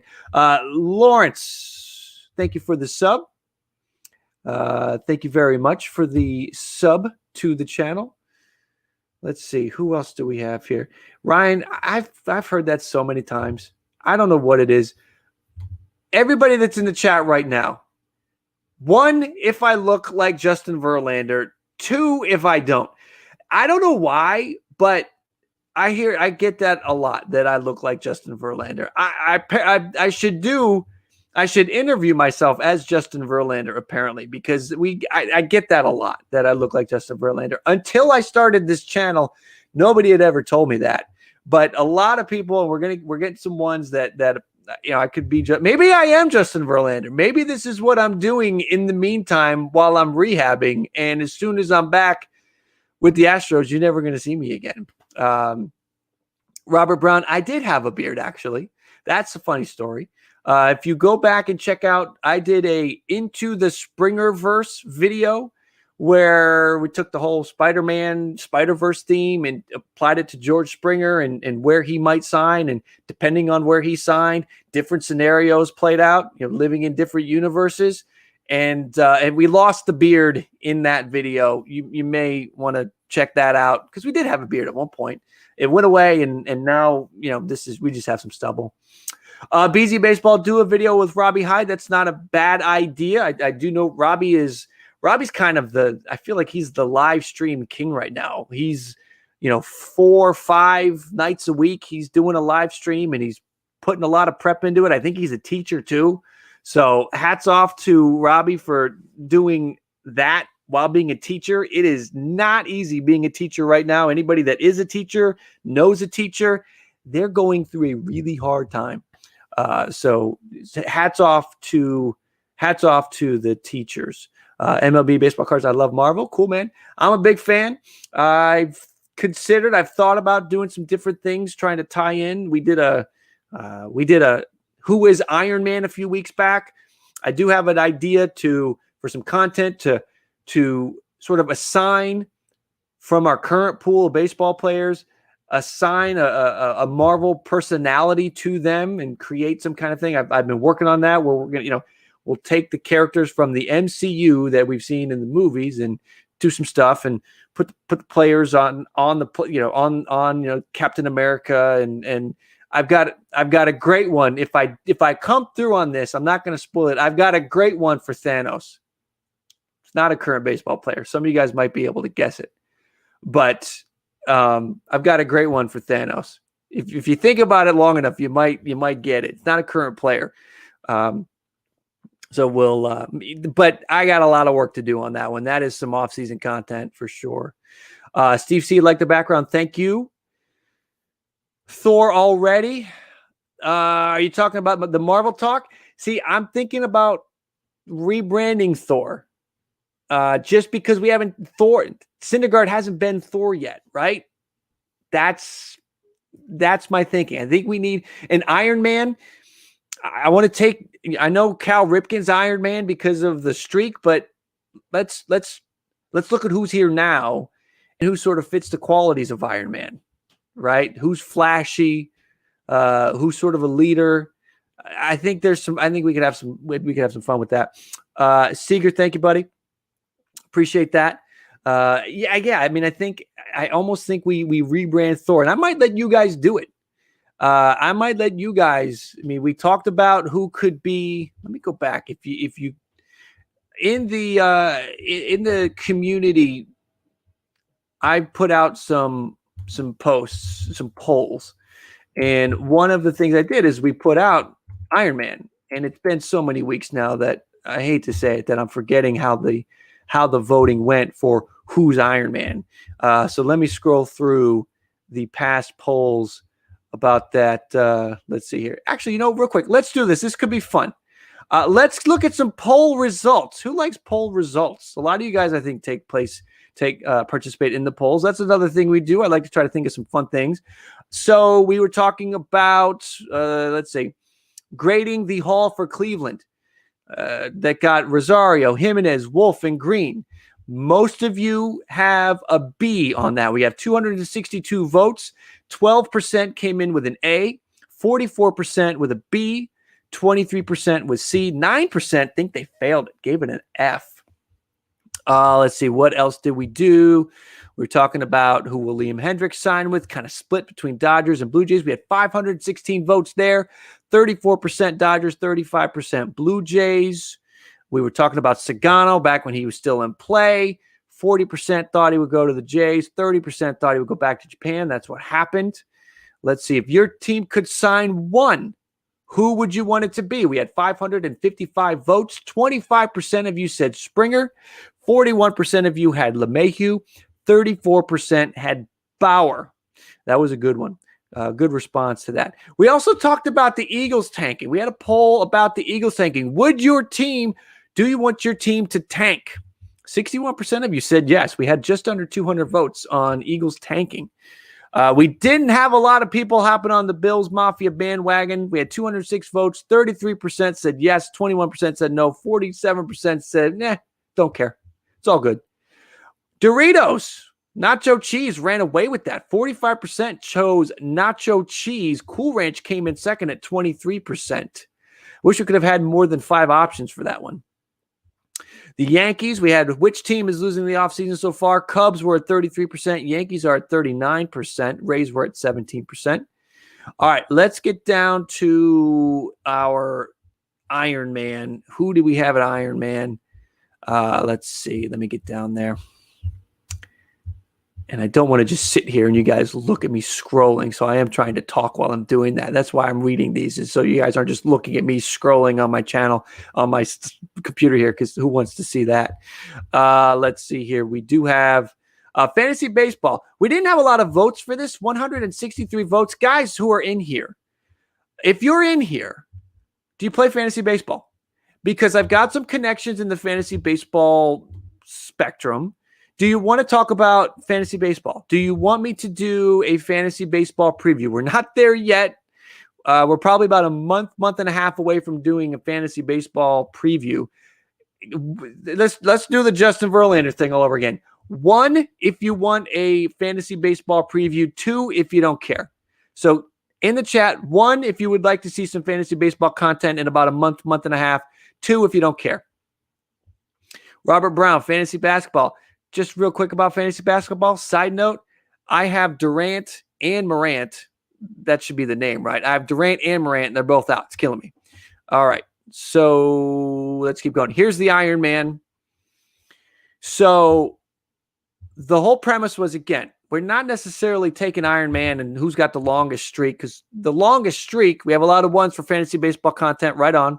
We will do that. So Iron Man taking away the guy who's played in the most games, right? Because right now that would be Whit Merrifield. He's got like 300 games.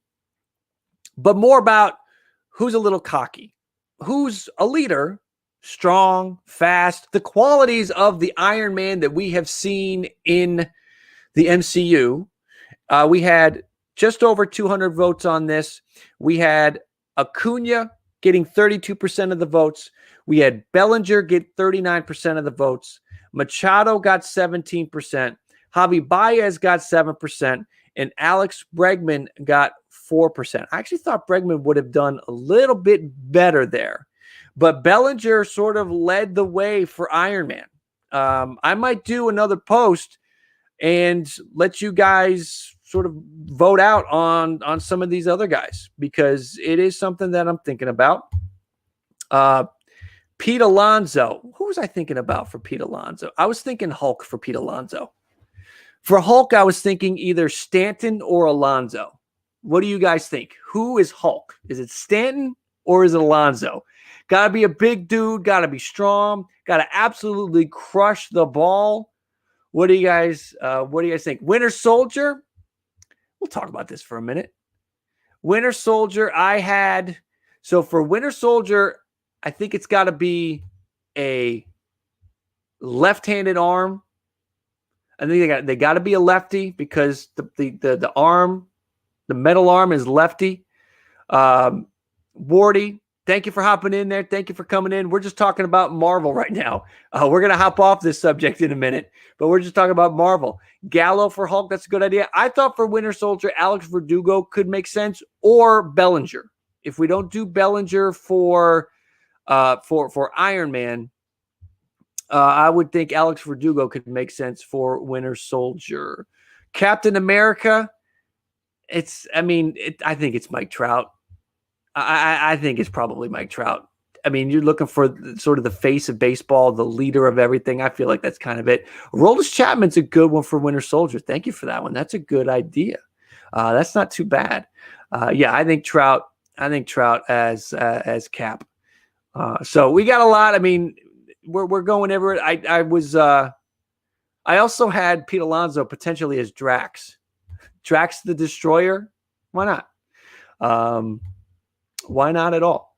So yeah, I mean, that's something that we're thinking about for moving forward, and we'll kind of see how it goes.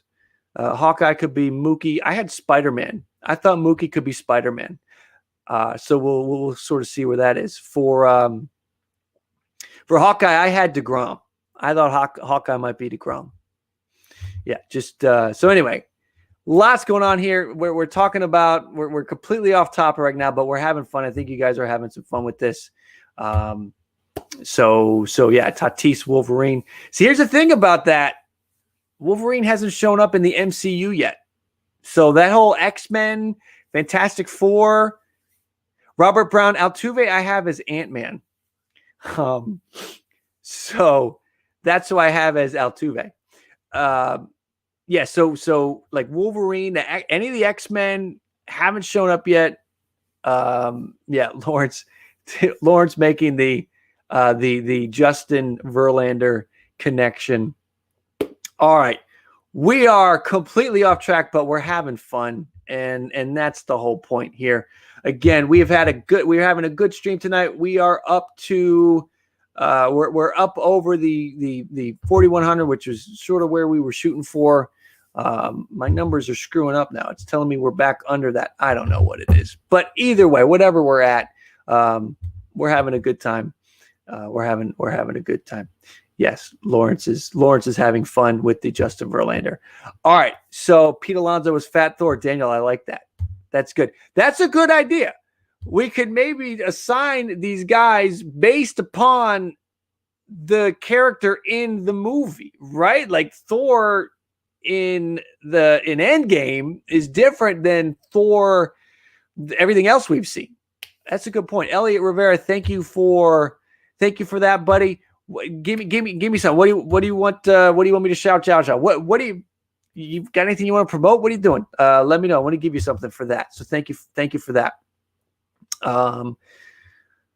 Let's see. 60 likes. 60 likes is fine. Listen, I know we try to set numbers at big numbers. 100 likes, whatever it is. If you like for sure. Appreciate anybody that hits the like while they're hanging out here. Bichette could be Winter Soldier because of the hair. It's a good idea. Pablo Sandoval is Fat Thor. Kind of want the players to still be relevant. We did have Lindor. What was I thinking about for Lindor? I was thinking Lindor would be. So I was thinking Lindor. This is an interesting one. I was thinking Lindor could be Black Panther. I was thinking Lindor.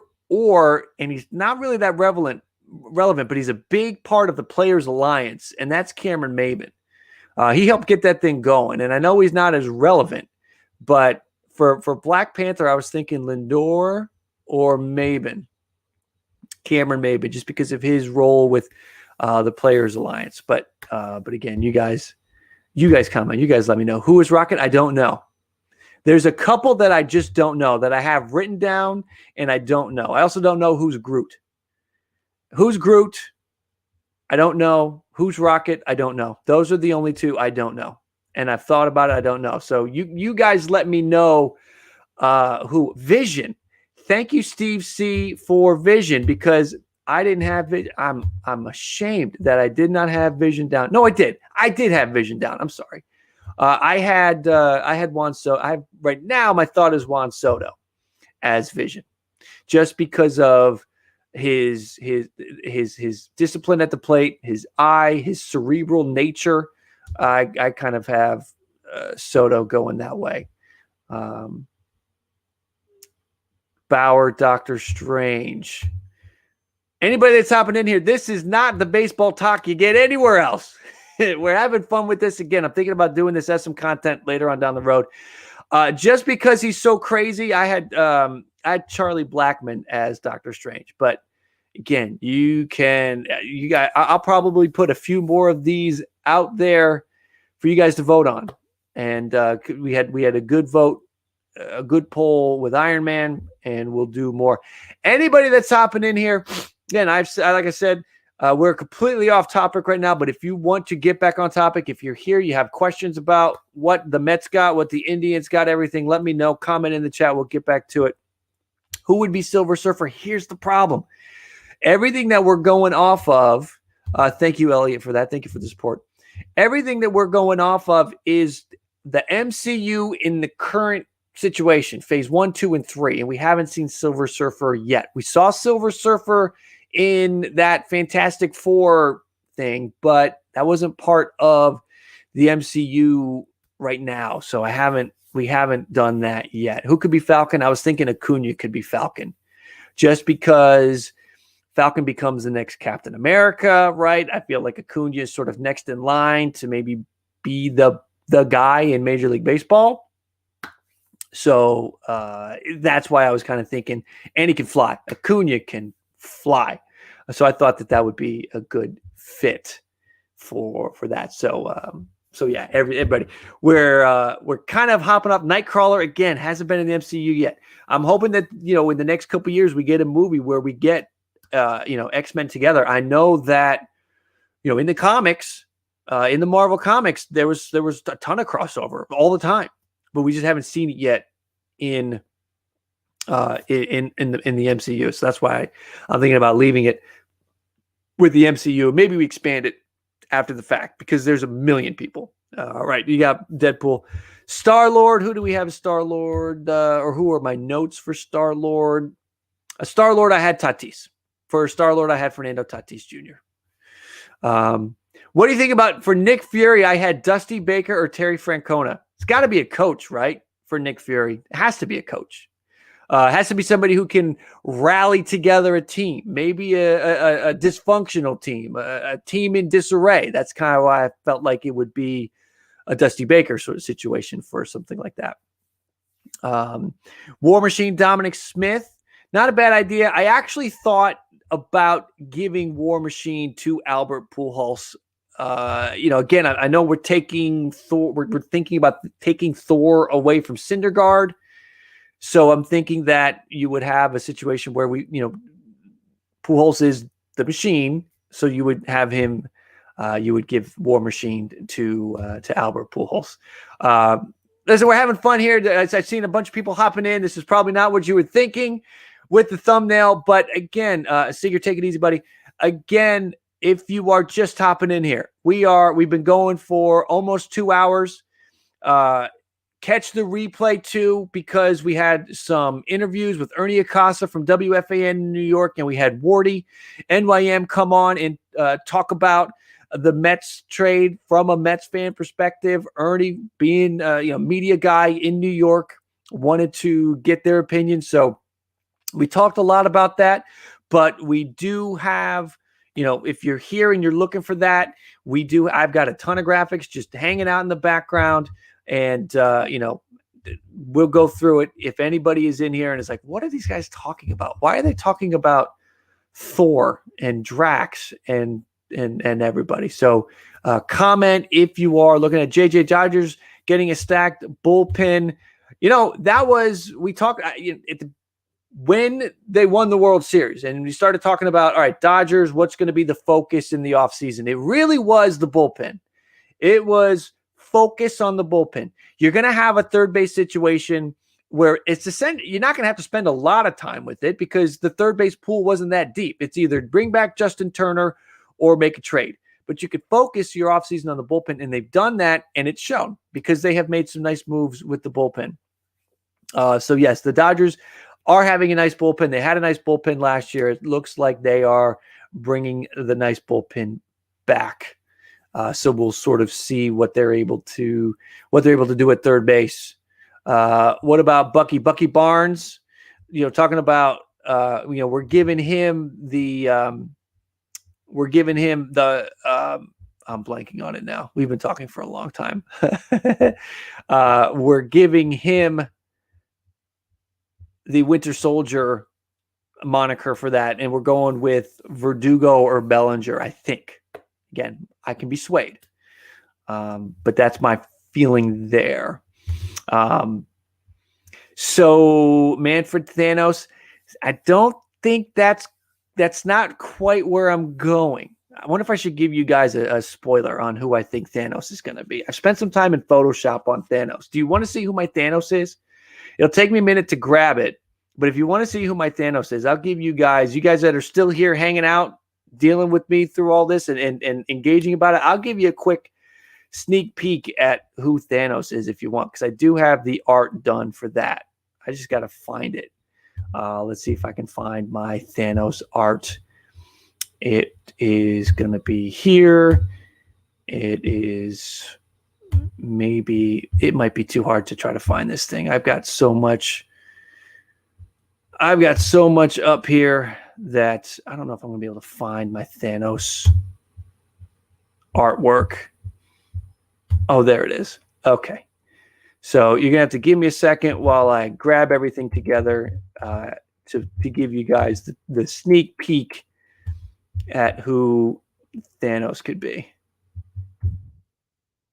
Let's do this. Let's see. We're just moving some things around, and in just a moment, I'm going to leave it up for maybe 20 seconds. This is going to be so buried in the replay that nobody's going to find it. Let me find you guys. Where'd you guys go? There you are. Okay. We're losing viewers here, but you know what? That's not the point. All right. Here we go. So everybody that is still here, that is hanging out, wants to see a quick flash. B. Joel, haven't you been live all day? No, haven't been live all day. We did go live earlier. We were talking about that. We went live when the deal first happened. You heard a lot of my breakdown. This, if you go back, you'll want to check the replay. Definitely want to sub and everything. Stay close for the replay because we will be at the beginning of this. We had Ernie Acosta from WFAN come on. We had WARDYNYM come on. So we had some guests earlier, so it wasn't just me again. We had some guests in there, and we also took a deeper dive. So we did a few extra things this one for Lindor. We've been live right now for almost 2 hours. All right, let's look at this.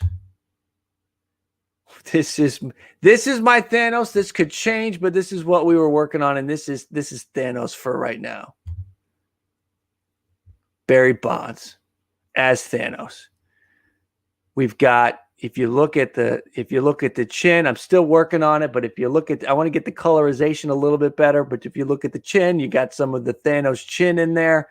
That's what we're sort of working on. Right now, I only have one villain in mind, and that is Mr. Bonds to be Thanos. He's big, bulky, bald, an ass. So there you go. Baseball domain. Have a good night. Thank you for hopping in here. Appreciate you being in here. All right. Anybody that's just hopping in now is wondering what the heck is going on. There's the Thanos preview. Again, for anybody that's gonna hang out with us long enough, we're gonna reward you for that little something for everybody. A little Barry Bonds as Thanos, and we'll see. So let's see. JJ, do you think another big superstar will get traded? Yeah, I think there's going to be a handful. I think the Reds will make a trade. I think Gray, Suarez, Castillo, all three of them will not be on the Reds at the start of the season. It's not going to happen. Someone's going to get dealt. Two of them, they could all get dealt. I think the Reds are going to make a trade. I think there's a very good chance Bryant gets traded. I think there's a very good chance that Arenado gets traded. The Rockies are going to be in last place in 2021 with or without Nolan Arenado. It's better to be without Nolan Arenado because you can get some prospects now. So I think they're going to have to do that. So yeah, I think that you see Arenado get traded. I think you'll see at least he should. Bryant's in the mix. There's a bunch. There's a lot. There's a lot that could happen there. Do you think the Jays have a better shot at Springer after this trade from Big Air? Big Air, I think you knew. Thank you for that question. Yeah, I do. I think the Mets after this trade, though they're saying they're still in the mix for Springer, they got to look at themselves hard and make sure, like, do we feel like we're good? The lineup for the Mets is good now. Getting Springer just takes you over, way over. So do you spend your money wiser with the pitching? So I think this probably gives the Jays a chance, and it may motivate the Jays to get that deal done now so they don't lose them. Wardy brought up a great point that you could see a team, could be the Mets, but somebody could make a move in the next 24 hours because now Lindor's off. Lindor was a piece that was out there and is not anymore. Do you think the Indians will make the playoffs this year? I think that's a certain. I think the Indians are throwing in the white towel. They can't spend the money. They don't want to spend the money. That's it for the Indians. They don't have a crazy payroll, the Indians. I just don't understand why the Indians do this deal. It's not like they've got a $120 million payroll and they're trying to get down or whatever they're doing. Some of these teams that are making these moves, like the Reds selling off Raisel Iglesias for nothing, and it's going to come back to bite them. These moves set your team back. It's not like they're just going to be able to flip a switch and be good again. Teams that just go out there in an offseason and go sign like 4 or 5 guys and expect to be in the mix, it doesn't always work out. The Blue Jays made a trade a few years ago. That didn't work out. The Reds made the moves a few years ago. That didn't work out. It's happened before where you just go out and get the guys and you're like, this is going to work. This is going to be great. And it isn't. So that's the thing. Steve C, Star Wars, anyone? I'm a big fan of Star Wars. I'm not as big into Star Wars as I am into the whole Marvel situation. I like Star Wars movies. I'm not as knowledgeable about it. And I wouldn't even say I'm super knowledgeable about, the Marvel stuff. But I spend more time dabbling in the Marvel stuff than any of that. Major League 4, right? Exactly. Exactly. Let's see here. We got some Dodgers fans in here. It's going to be a good year. It's going to be another good year. Predictions for the AL East in 2021. Who do you think will be first? I'm going to sound like a homer if I say the Blue Jays. Their moves need to happen. If we go into a situation where the teams are what they are right now, and I'm going to project out the American League East, the Blue Jays need to do more to get better. I'm going to say it's going to look eerily similar to last year. I think it's Rays, Yankees, Blue Jays, Red Sox, Orioles. And I think that's what it was last year. If it is right now, even with the Rays saying goodbye to Snell and saying goodbye to Morton, they still have a good team. They have a great coach. So I think they will still be there. And the Yankees will still be there. Now, with the moves that the Blue Jays are talking about making, the Blue Jays step up. The Blue Jays jump up there. The Blue Jays can get past Tampa if they make the moves that they're talking about. Let's see. Springer is definitely next to be on the radar. I think so too. Shark Tank for sure. I agree with you there. I think 2021 will be a battle for NL between Padres, Mets, and Dodgers. Don't forget the Braves. I think those are the 4 teams in the National League. I think the Central is just going to get beat up on. The National League Central is going to go back to wishing they only played other National League Central teams. That's going to happen. They're going to hate having to face the National League East and the National League West. They're going to miss the days of facing a confusing Brewer team, a bad Pittsburgh team. I mean, they're going to miss those days. That's for sure. Does Meadows come back and do well? I think so. Endgame or A New Hope? Good question. I mean, Endgame, the whole Marvel MCU, the way that went, didn't it change movies? I mean, so I would go Endgame. And at the time, I think A New Hope sort of changed movies at that time, right? Let's see. But there's so much more money at stake now, so I'll go Endgame. Hate to say this, but I think Brian is going to the Dodgers from Hayden. That makes the most sense to me. You get a younger guy. Bryant in that Dodgers offense, give me a break. I mean, sign him as soon as you get him because you won't be able to afford him if you put him in that lineup. Chris Bryant in that Dodgers lineup will do damage, and it will be, no way. Chris Bryant will go back to being an MVP candidate in that lineup with Mookie Betts hitting in front of him and Cody Bellinger hitting behind him. Think the Sox were in the cellar? They might have been. There's the Orioles. The Orioles were so bad. The Orioles won like 20 games last year. And the Red Sox did too. Good point. Let's see here. Really confused with what direction St. Louis is heading. Seem like they need to get younger. From Shark Tank, St. Louis is just kind of watching the division fall apart, right? The Reds are trying to sell guys off. The Cardinals, maybe they don't want to go out and acquire Arenado. They're not going to make a trade for Bryant, right? That St. Louis and Cubs trade, that's not going to happen. The thing that makes the most sense is to maybe get a starter and a bat. They could go get an Arenado. Do they think they need to, though? You're just watching the Cubs sell off.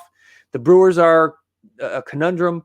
The Pirates are bad. The Reds aren't going to be trying to win. So the Cardinals can kind of just show up with what they've got and win that division. I believe the AL East will be close other than the Orioles this year. Yeah, I agree. The Red Sox are going to be competing again. Chris Sale will be back midsummer. So the Red Sox will be back in it for sure. How about the Padres, Rick? You got to feel good if you're a Padres fan. Rick Frank.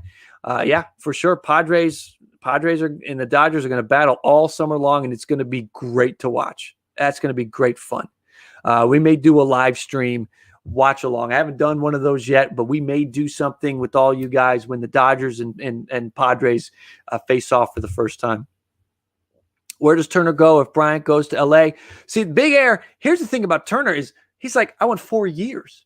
Justin Turner wants 4 years. Justin Turner wants a contract that's going to take him to 40. Now, it's probably just a bargaining piece, right? Because if you say you want 4, the least you'll get is 2, and maybe you'll get 3, which may be what he really wants. But if you go out there and you say 3, then you might get 1 and you'd be happy with 2. So it's a bargaining piece, I think, with Turner. If he leaves, Toronto has been mentioned with Justin Turner. That could be an option. I mean, I understand Toronto's mentioned with everybody, but Justin Turner could go to Toronto. There's a lot. There could be a lot that happens there. It's honestly based on how much he wants. It's probably going to be a major market team, so the Mets could get involved with Justin Turner. I can see that happen. Let's see. Jeannie, what's up? Welcome in. NL Central had 4 playoff teams last season, but all got destroyed. Exactly. MLB Joey. At some point, nobody go back and try to find this, but at some point, right after that was done, it was like, okay, thank you, NL Central. Like, thanks for showing up because they all got smacked. They were all out after the first round. The Cardinals didn't advance, right? They were all out after the first round. NL Central, 4 teams, none of them advanced. And the Cy Youngs came out of the Central, right? Bieber in the American League and Bauer in the National League. The Central, yeah, they're going to miss playing each other next year. If the offseason ended now, who would win the World Series? I mean, I'd probably go Dodgers, but so much more is going to happen. I could see a reunion with Turner and the Mazes. Yeah, Shark Tank, good point. I think that could very well happen. Who do the Jays have at third? Assuming Vladdy's at first.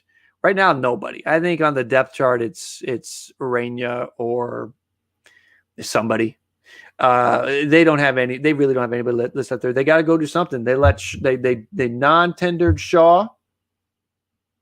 So it's they need to do something. I mean, Vladdy's working his butt off to get back to that third base spot.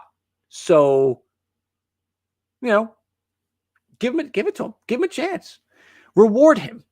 Make him happy. Make him want to sign a long-term deal.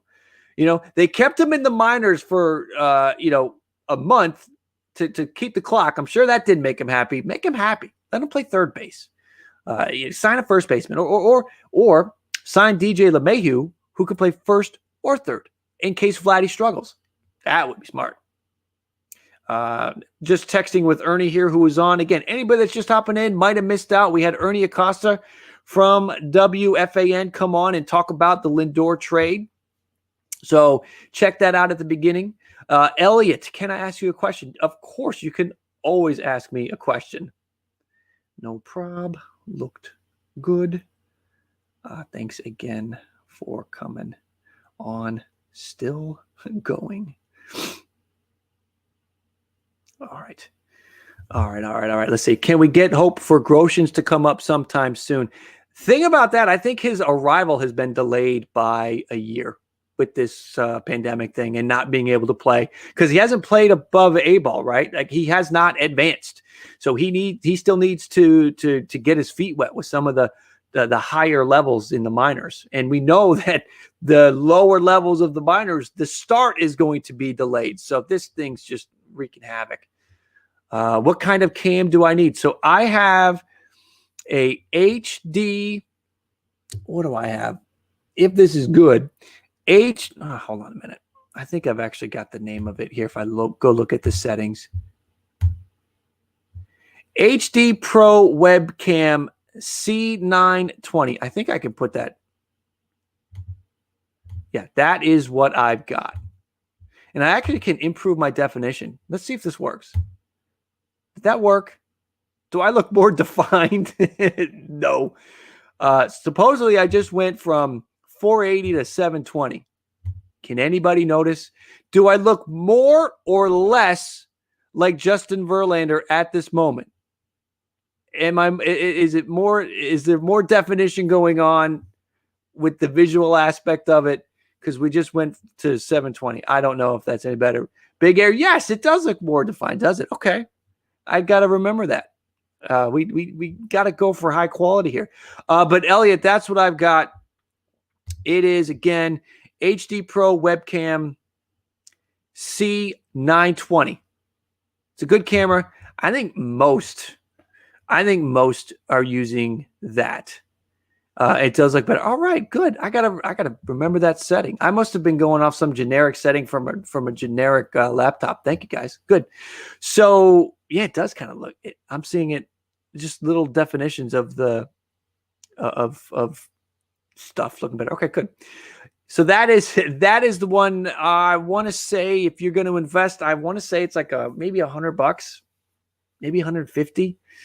But I think it is what most are using. The standard that come with the laptop or the computer just isn't it's just not up to snuff. So this is a good one. And again, like, you could take it off. Like, I could take it off and move it if I wanted to. I could do that. If you're wondering about the microphone, I'm using what is this thing called? The blue. I can't remember. I'm using this blue thing. It's pretty good. It's got different settings. So if you are doing something where it's just you can set it to capture the audio from straight on.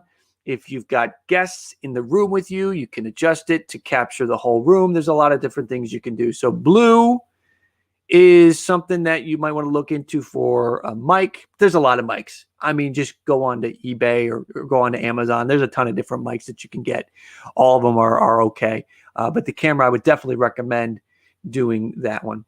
So that is my Pro Baseball Radar LFGM. It's a good day for Mets fans. Does it get even better tomorrow? George Springer? Any other splashes? We'll kind of see. Hayden's got a TikTok. I'll give you a shout. Like I said, I'm trying to grow. If anyone else is trying to grow, we're all trying to grow. This is a community of growth here. Let's see. I definitely see Kate Upton back there turning the corner. Stay back there. Stay out of the screen. No, I know you're better looking than me. Stop. Let's see here. Vladdy at third, Tellez at first. I'd like to see Tellez get a full shot. I would. I don't have a TikTok. I have the app on my phone, but I do not have TikTok. I have the app. I do not have an account. Maybe I should. Right now it's this. I should also have a Twitch. I should have that set up. I don't. Invest in Fernando Tatis Jr. 19 tops PSA 9. Talking baseball cards. I have a couple of Tatis rookies. I even bought the buy that I'm the most proud of, and I don't have them rated yet. That's something that's next. Before the season started, I went out. It was a twofer.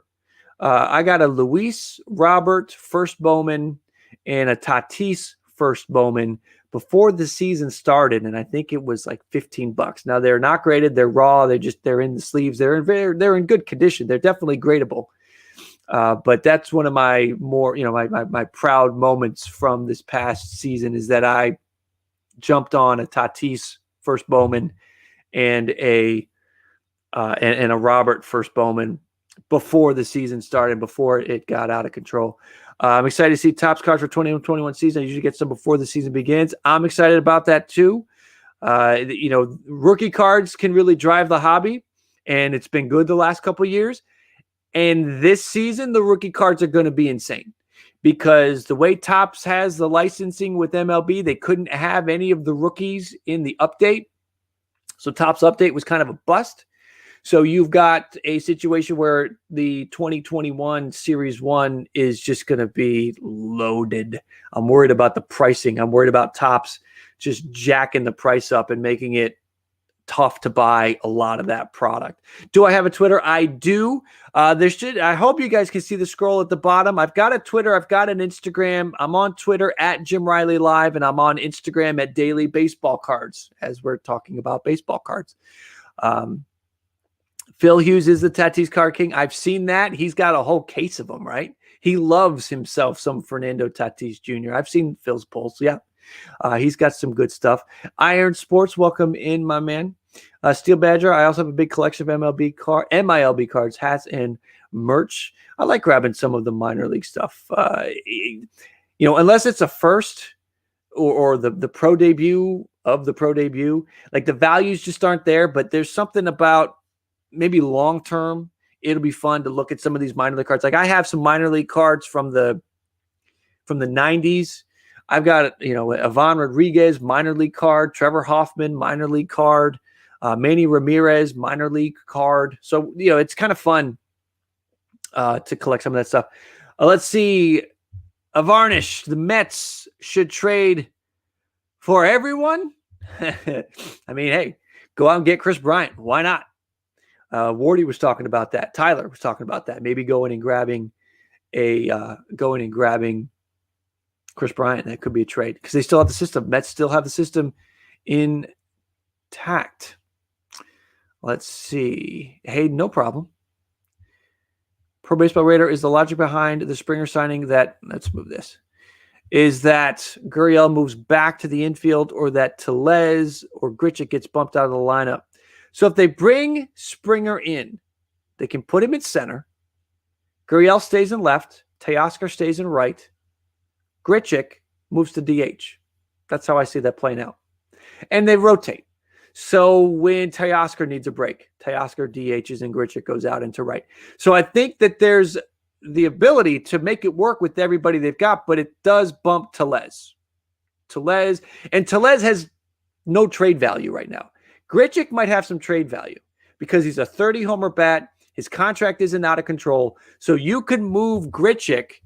Like the Blue Jays could probably pick up the phone right now and call the Cincinnati Reds and get Sonny Gray for Randall Grichuk. But they don't do that unless they have Springer. And that's why I think there are a lot of moves that are, we hear about those Reds players be on the trade market. We hear about Arenado on the trade market. We hear about Bryan on the trade market, but then nothing happens. Right? Jim Bowden saying that Arenado was going to be with the Dodgers by the new year, and that didn't happen. And he gave himself about a month leeway, and it didn't happen. I think you just got there's moves that have to happen that will then make way for a trade. So if the Sonny Gray is going to get traded, it might be after some of these other moves happen. Let's see here. Let's keep going. I got a Francisco Lindor card from 2011 when he was still in the minors. Nice. Got the Trout. We live in 60. Do you have a Trout rookie? Do you have a Trout rookie there, Rich? If I'm the Mets, I trade for Bryant and sign Bradley Jr. and Bauer. That would be a great one, Big Blue. I like you thinking there. I think they could do a deal for Bryant. I think spending the money on Bauer is good, and I don't think Jackie Bradley Jr. is going to cost him too much. Would definitely improve that defense. It's a good line of thinking there. Do you think Bauer already knows where he's going and wants to milk it? I think so. He gets more subs and more views and more everything on his social media accounts the longer he drags this out. As soon as he signs, he's irrelevant. Who's going to be talking about Trevor Bauer once the deal's already happened? It's going to be over. So I think he probably knows. Let's see here. Hayden, thank you very much. I appreciate that. We're going to hope for the best. Tell your friends. Tell your friends. I take that from the I forget his name from WFAN who got put in jail for embezzlement. Tell your friends. Tell your friends. Nolan is a stud. Yes, he is. Do I play MLB Show? I do. I actually have taken a few months off because I've been really focused on this, but I do. My record this year was pretty decent. I think I was at like trying to remember. I was at like 85 and 35 or something like that. Not great. I don't spend a lot of time. I'm not a World Series player because I don't have enough time to invest in that. You got to win like 30 games in a month to get to World Series. I figure because you're going to lose some games. And it's going to set you back. So like, I'm not a World Series player. I'm not elite. I'm not great. I can hold my own. I can be a pain in the butt to good teams. That's kind of how I look at myself on MLB The Show. Iron Sports, thank you for the like. Anybody that might be hanging out in here and is enjoying this, please hit that like. Let's try to get up to 100. I'm not sure where we are. Maybe somebody could do a check for me on the number of likes. I do not see where we are on the likes, but if you could hit the like, would love to try to get that number up to 100 before we wrap up. And if you are, again, hanging out here and you haven't subscribed yet, please do. There is some fun stuff that I want to do for you guys as we go along. This is going to be this is, I don't want to toot my own horn here, but I think this is going to be big. I want you guys to be a part of it. We're at 72 right now. Thank you for the update. Anybody that's in here is just hanging out, hit that like. Let's see how many we can get in the next couple of minutes. And again, if you haven't subscribed, please do. I think we're the numbers all off. From a minute ago, it said we were at 4,100. Now it says we're at 4,097. It's all, maybe we lost some subscribers during that Marvel talk. I don't know.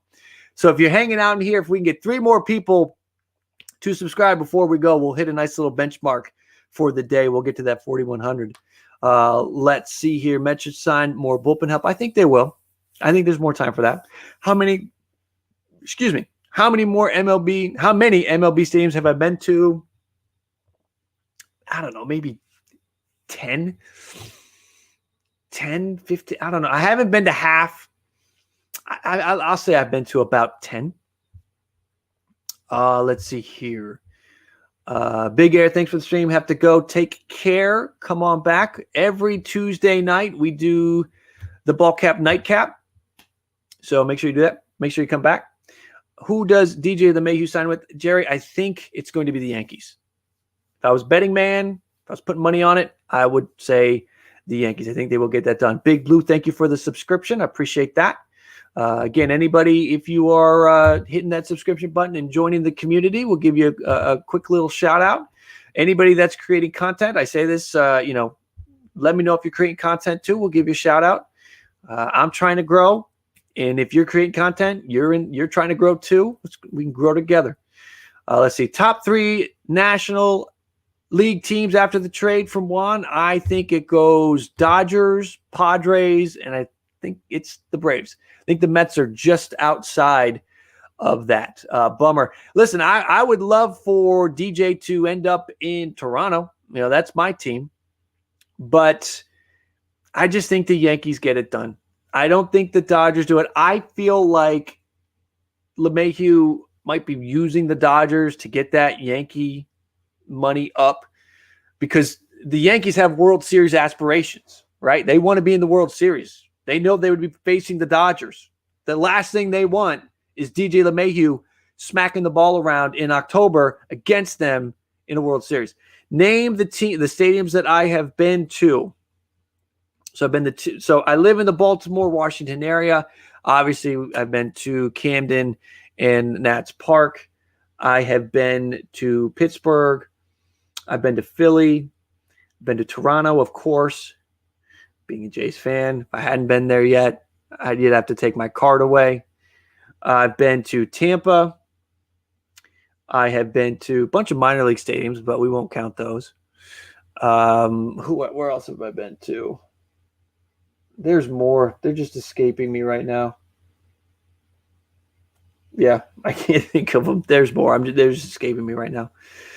Let's see. Mookie MVP, Kershaw, Cy Young, Dodgers in 4. Robert is a strong Dodgers fan. That is a strong Dodgers prediction right there. But it's not crazy. Mookie will be in the MVP conversation. Kershaw will be in the Cy Young conversation. Dodgers will be favored. Unless Kershaw gets hurt, Dodgers will be favored to make a run. That is for sure. Let's see here. We are coming up on 11:30 in the East. Thank you, everybody that is here. Where are you guys? Are you guys East, Central, West, where are you? Let me know where you guys are. What time is it where you guys are? Is anything breaking, by the way? We are talking. I'm not paying attention to Twitter. Is anything breaking? I know that's a loaded question. That is a dangerous question to ask on here, because then all of a sudden we're going to get a whole bunch of fake information. So I'm going to look.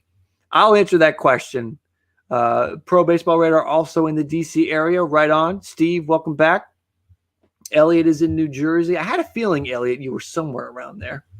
That was my guess anyway, being a Mets fan. Of course, you could be a Mets fan from anywhere, but that was my guess. Doesn't look like anything crazy is happening in the baseball world tonight. So it looks like it's going to be a quiet night in baseball land, which is fine. It means I'll get to go to bed early. We got Queens. We got California. Alex. We got Big Blue in Georgia. Captains in San Diego. All right. So we are all over the place. Have you been to Brave Stadium yet? Not yet, but I want to get there. Mets should sign Springer and Tanaka. Tanaka staying in New York. That would be good. I like it. I like it, Lawrence. It's a good idea. I think they have the financial means to do it. Now they'll be done after that, but they will be in the conversation. Where does Tanaka sign with? I don't know. I feel like it's New York, or he goes back to Japan. I mean, do you really see Tanaka pitching anywhere else? It just doesn't feel right. Now he could end up on the West Coast in LA, but I don't know. Haynes in Atlanta. Jerry is in New Orleans. So that's my feeling on Tanaka. Let's see here. Good chat tonight, everybody. Thank you for coming in and joining. Again, appreciate the support. Anybody that is new, we do the Tuesday night Ballcap Nightcap. This is a special stream just because we had a big night. We did go live earlier. Anybody that's here hanging out now, make sure you check out the replay once we're done to catch the replay, to catch the interviews we had, the guests that we had. WFAN, Ernie Acosta was here. Tyler was here from WARDYNYM. As soon as he signed with the Mets, his elbow breaks down. We'll see. How do you feel about a guy who did not vote for anyone on the Hall of Fame board? Well, we are in a very interesting situation with the Hall of Fame this year. Usually, there are some guys that are, no-brainers. But this year's kind of a lull. And we've had this happen before where nobody got in. This was, what was it, maybe 5 years ago, where nobody got in. And it was disappointing. Like, it kills the whole the Hall of Fame ceremony, that's for sure. But it does happen, and it could happen again. Because if you don't like Curt Schilling and you're not going to vote for any of these steroid users, you're kind of at a loss. If you don't like Andruw Jones. Now, I think there are guys that are deserving on there. I will be doing, I've been talking with a few other folks about doing a Hall of Fame project, and we'll be doing that, and we'll be talking about it. And I do have some folks who I think belong on there. But if you don't want to vote anybody, if you don't want to vote for someone, I mean, if you want to abstain, it happens. I can't crush you.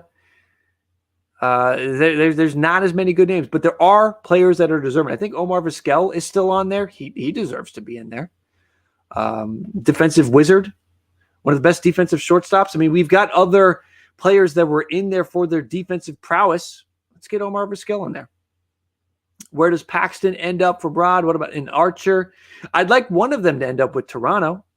Of those names that you threw out there, Taijuan Walker, Archer, Paxton, I'd love to get one of them. I think Archer could end up back in Tampa. And Paxton, I'd love to see him in Toronto. That's my feeling. Let's see. JBJ for center field. Paxton with the Jays. Yep, a lot of hits. A lot of hits. I don't know why we wouldn't see like Omar Vizquel get in the Hall of Fame this year. Let me look at that real quick. Who is on that Hall of Fame ballot? And let me get this up, and we'll share the screen. Let's see, 2021 MLB Hall of Fame ballot, and we go to Baseball Reference, because Baseball Reference is going to give us the stats, and we're going to share the screen. We'll talk about that for a minute. Share screen. Let me get this right here. We are over here. No, that's not there. Where are we? I gotta find this, guys. I gotta get this. I want to pull up. We're going to talk about the Hall of Fame for a moment. I need to get this up here. Okay, here we go. Let's go. Let's talk about some Hall of Fame real quick. Let me get that graphic out of the way. So here's your Hall of Fame options for this year. Schilling was close last year, 70%. And then you got Clemens and Bonds. Vizquel, I think Vizquel has to take the jump. If you're looking at it and you're like, I hated Schilling, I'm not voting for a steroid guy, the next best guy is Vizquel. I don't think Scott Rowland's a Hall of Famer. I think Billy Wagner has a credible case. You got the clouds with Sheffield and Manny and Kent. But I think that Vizquel, if you're going to pick one, if you don't like Schilling, if you're not doing any steroid situation there, then I think it's Omar Vizquel. Again, 2,800 hits. Now he played till forever. He played 24 seasons, so he played a long time. But that really shouldn't hurt him. I mean, the man had 11 Gold Gloves.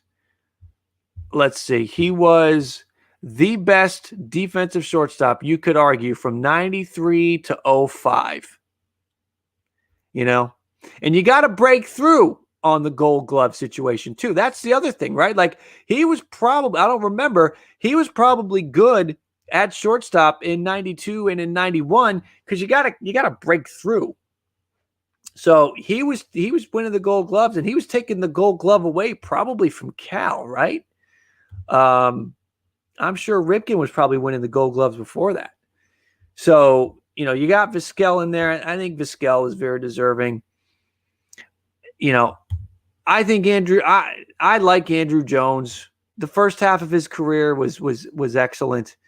I don't remember there being steroid talk.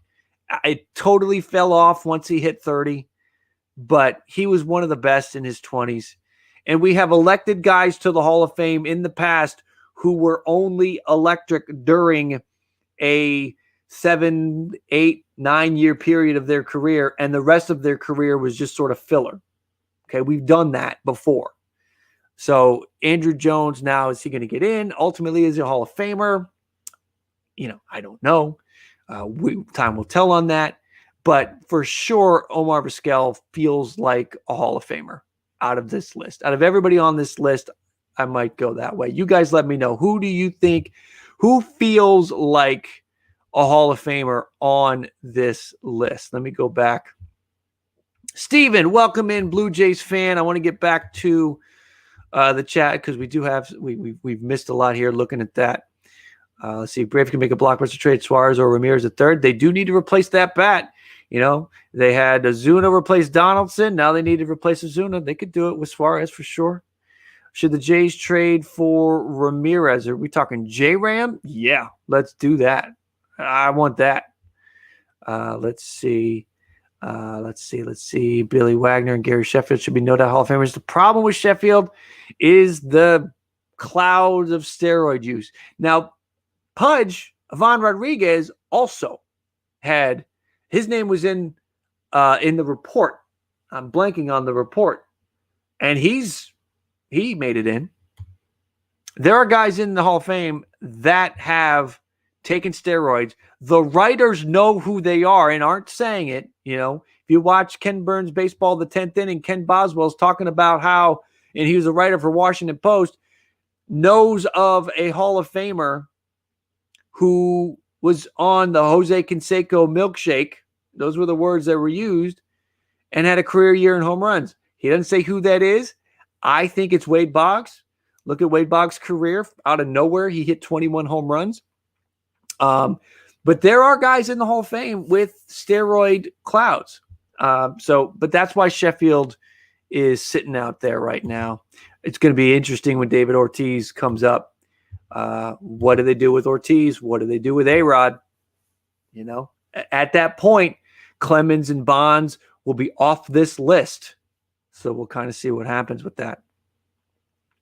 Who's your favorite team other than the Blue Jays? So being in the DC area, it's probably the Nats, but my allegiances lie with the Blue Jays.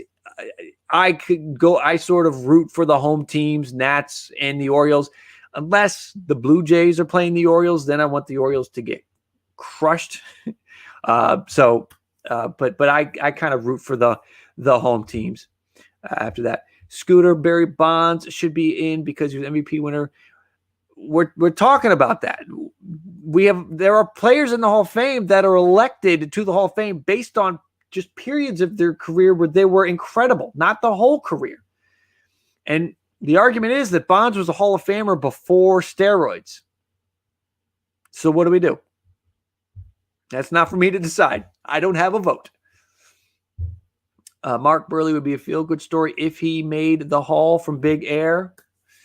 Yeah, I know he's one of the new names this year. I don't know if I like it. Steve C., why are you a Blue Jays fan? Talked about this a couple weeks ago, but I'll talk about it again. When I was a kid, my father took me to a Blue Jays game, and I was a little kid. They were playing the Orioles. The reason why my dad took me to the Blue Jays game is to see the Orioles, to try to introduce me to the Orioles, and I flipped on them. I decided to root for the Blue Jays that day and stuck with it. Got a whole bunch of Blue Jays swag while I was there.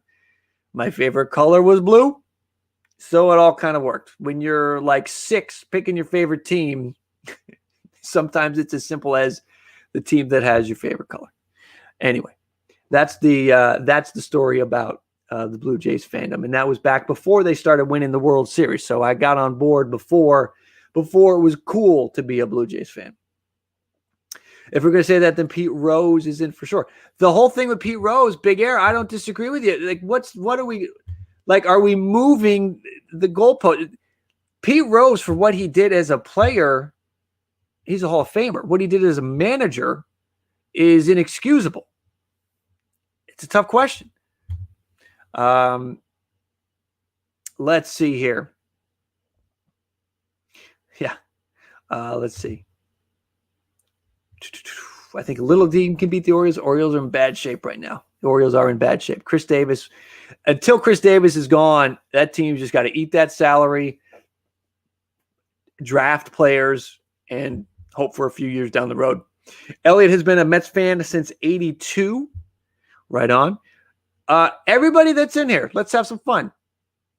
Who's your favorite team and for how long? Who's your favorite team and for how long?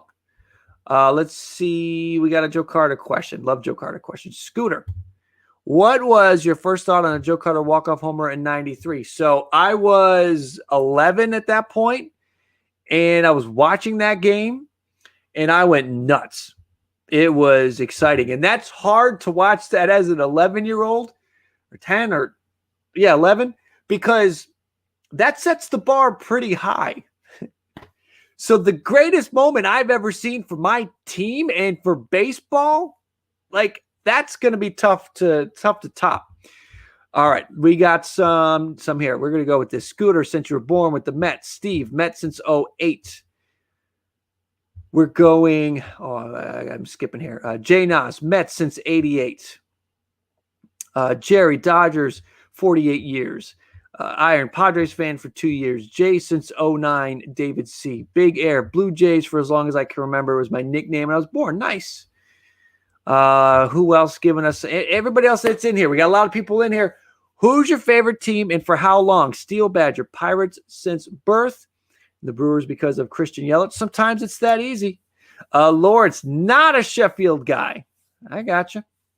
Again, I'm not married to Sheffield getting in there. Let's see. Dodger since was 10. Let's see. Will the Expos ever come back to Major League Baseball? I don't think so. I don't think we're going to see expansion. I think expansion is done. They came so close to pulling a few teams off the board. I don't think they're going to expand. I think we've seen the peak as far as that goes. Kershaw's a man. Right on. Mets since 98.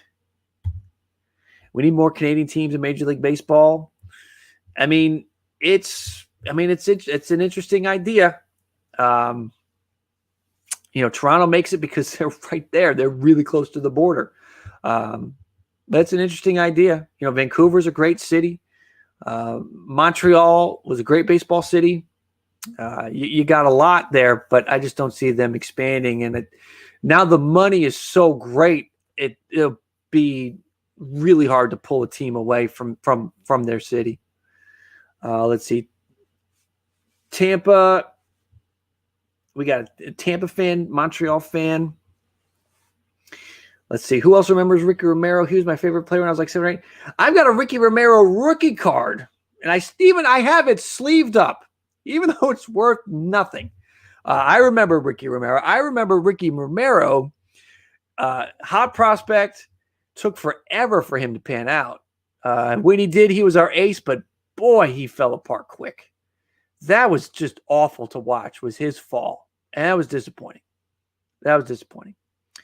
Let's see here. Rays are most likely to move in Montreal in 28. The Rays, we got to see what happens. Do they get a stadium? What happens with the Rays? That's going to be fascinating. Could you imagine a team sharing a city? That'd be something. I don't know. That'd be crazy. Elliot, we are at 81 likes. Right on. Everybody that's in here, hit the like if you haven't already. Enjoy everybody that's in here. If you haven't subscribed yet, please subscribe. We are building a great community where we're talking about everything along the lines of baseball, and I want you guys to be a part of it because we're going to do some fun things. I've got some ideas for some giveaways coming up. I tried to do, and I got to redo it. I tried to do a Frank Thomas autographed baseball giveaway about a month ago, but anybody that remembers that, let me know. I tried to do that, but the problem was to know who's a subscriber. I didn't want to limit the pool of subscribers who could win that baseball. So I'm working on figuring out. I've got some stuff. We're going to do some giveaways to the subscribers. We'll do some giveaways during the streams. We're going to take this show on the road. We're going to have guests. There's a lot of big things coming. So if you haven't subscribed yet, please do. Really have some big plans here, and we'd love for you guys to be along with it. How good do you think the Blue Jays will be in 3 years, Scooter? I think they're going to be competing for the World Series year in and year out at that point. I think we're about a year away, maybe 2, from them being World Series contenders every year for about 5 years. That's my feeling. Big Blue, Mets since 88. Rod is a Jays fan since 80. Let's see. Mattingly, the best player in baseball for 7 years until he hurt his back. Yeah, I mean, Mattingly is going to be somebody who gets in on you have all these committees, right? I have a feeling Mattingly gets in on a committee vote because he was really good. Let's throw this one out. We got a lot of Blue Jays fans in here. The first video, if you go to my channel and you look at the very first video I ever posted, it's in 2017. I think it's the only video I posted for 2 years because I was so passionate about it. And it's Fred McGriff. Fred McGriff is a Hall of Famer. If you are a Blue Jay fan and you are with me on that, give me a crime dog in the chat. Fred McGriff is a Hall of Famer. It is sad that he's not a Hall of Famer. I am disappointed by it. I want Fred McGriff to be a Hall of Famer. I think Fred McGriff lost out because of the steroid era when he retired. And then when he tried to hang on because he saw the numbers going through the roof, he's like, I got to hang on and just try to get my numbers because all of a sudden I see where this is going. So he hung on, didn't get to that 500 home runs. And I think that's the only reason why he's not in there. He's 5 home runs away. He was amazing for a long time. I know he really peaked with the Padres and the Braves, but came up with the Jays. I'm a big Fred McGriff guy. I think McGriff should be in there. I think there's a few players that lost out because of the steroid era. All of a sudden, our benchmark, like we're not letting the steroid guys in, but we're letting the steroid era impact who gets in. So all of a sudden, Lou Whitaker, when he retired, nobody cared about how great Lou Whitaker was. But when Lou Whitaker retired, they're talking about Hall of Fame. But 4 years go by, numbers spike. All of a sudden, Lou Whitaker doesn't look that good. And then during his candidacy, the 10 years that he's a candidate, the numbers are going up and up and up. His numbers don't look so good. So Lou Whitaker got a hit. Our boy McGriff got a hit. So yeah, anyway, who remembers BJ Ryan? I remember BJ Ryan. That was part of that offseason when they brought in AJ Burnett. Remember that? That didn't work out. Let's see. Got season tickets for Braves 2021. So me and Dan go to the All-Star Game, Home Run Derby. Nice. That'll be great. I want to get to a Home Run Derby.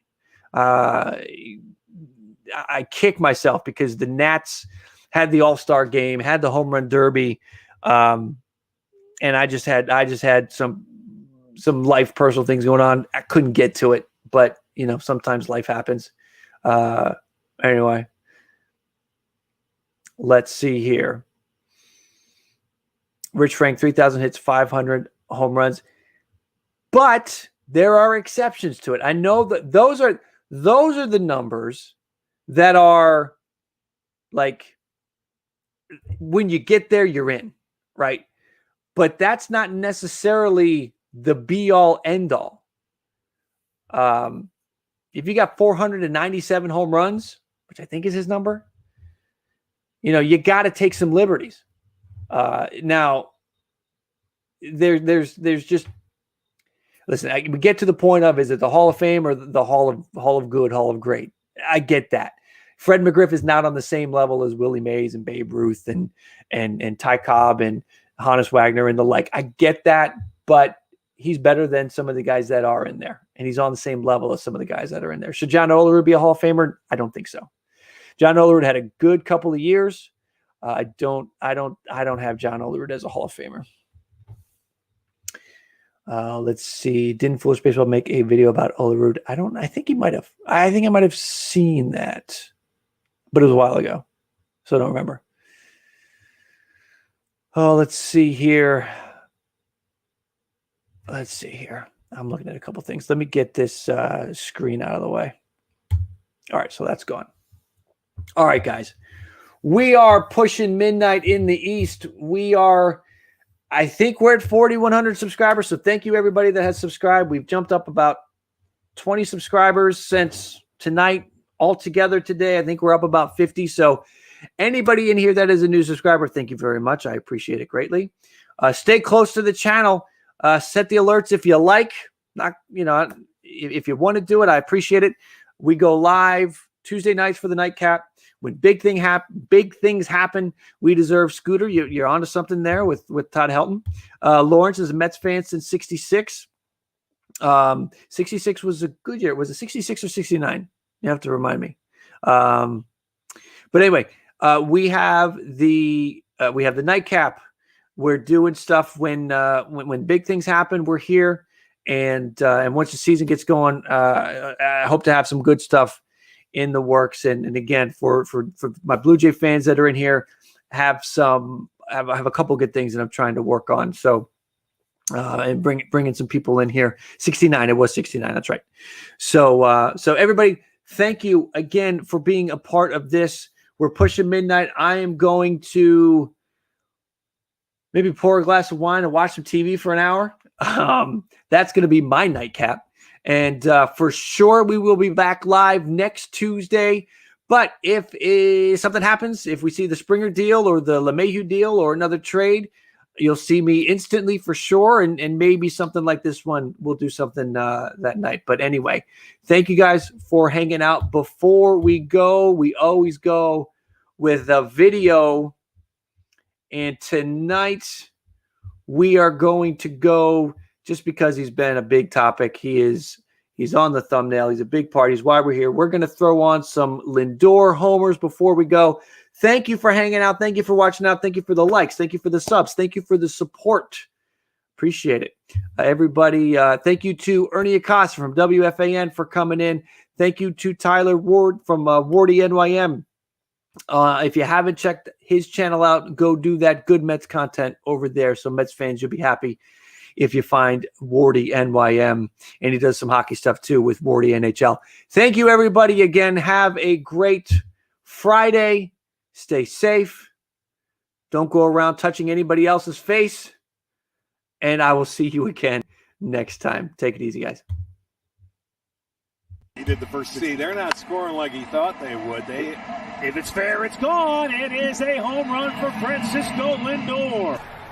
I can control the ball coming out of my hand. I can't control what happens after that. And nobody can keep that one in the yard. Lindor drives one deep left field. Back on the track is Happy's up, and it's gone! It's a game-tying home run.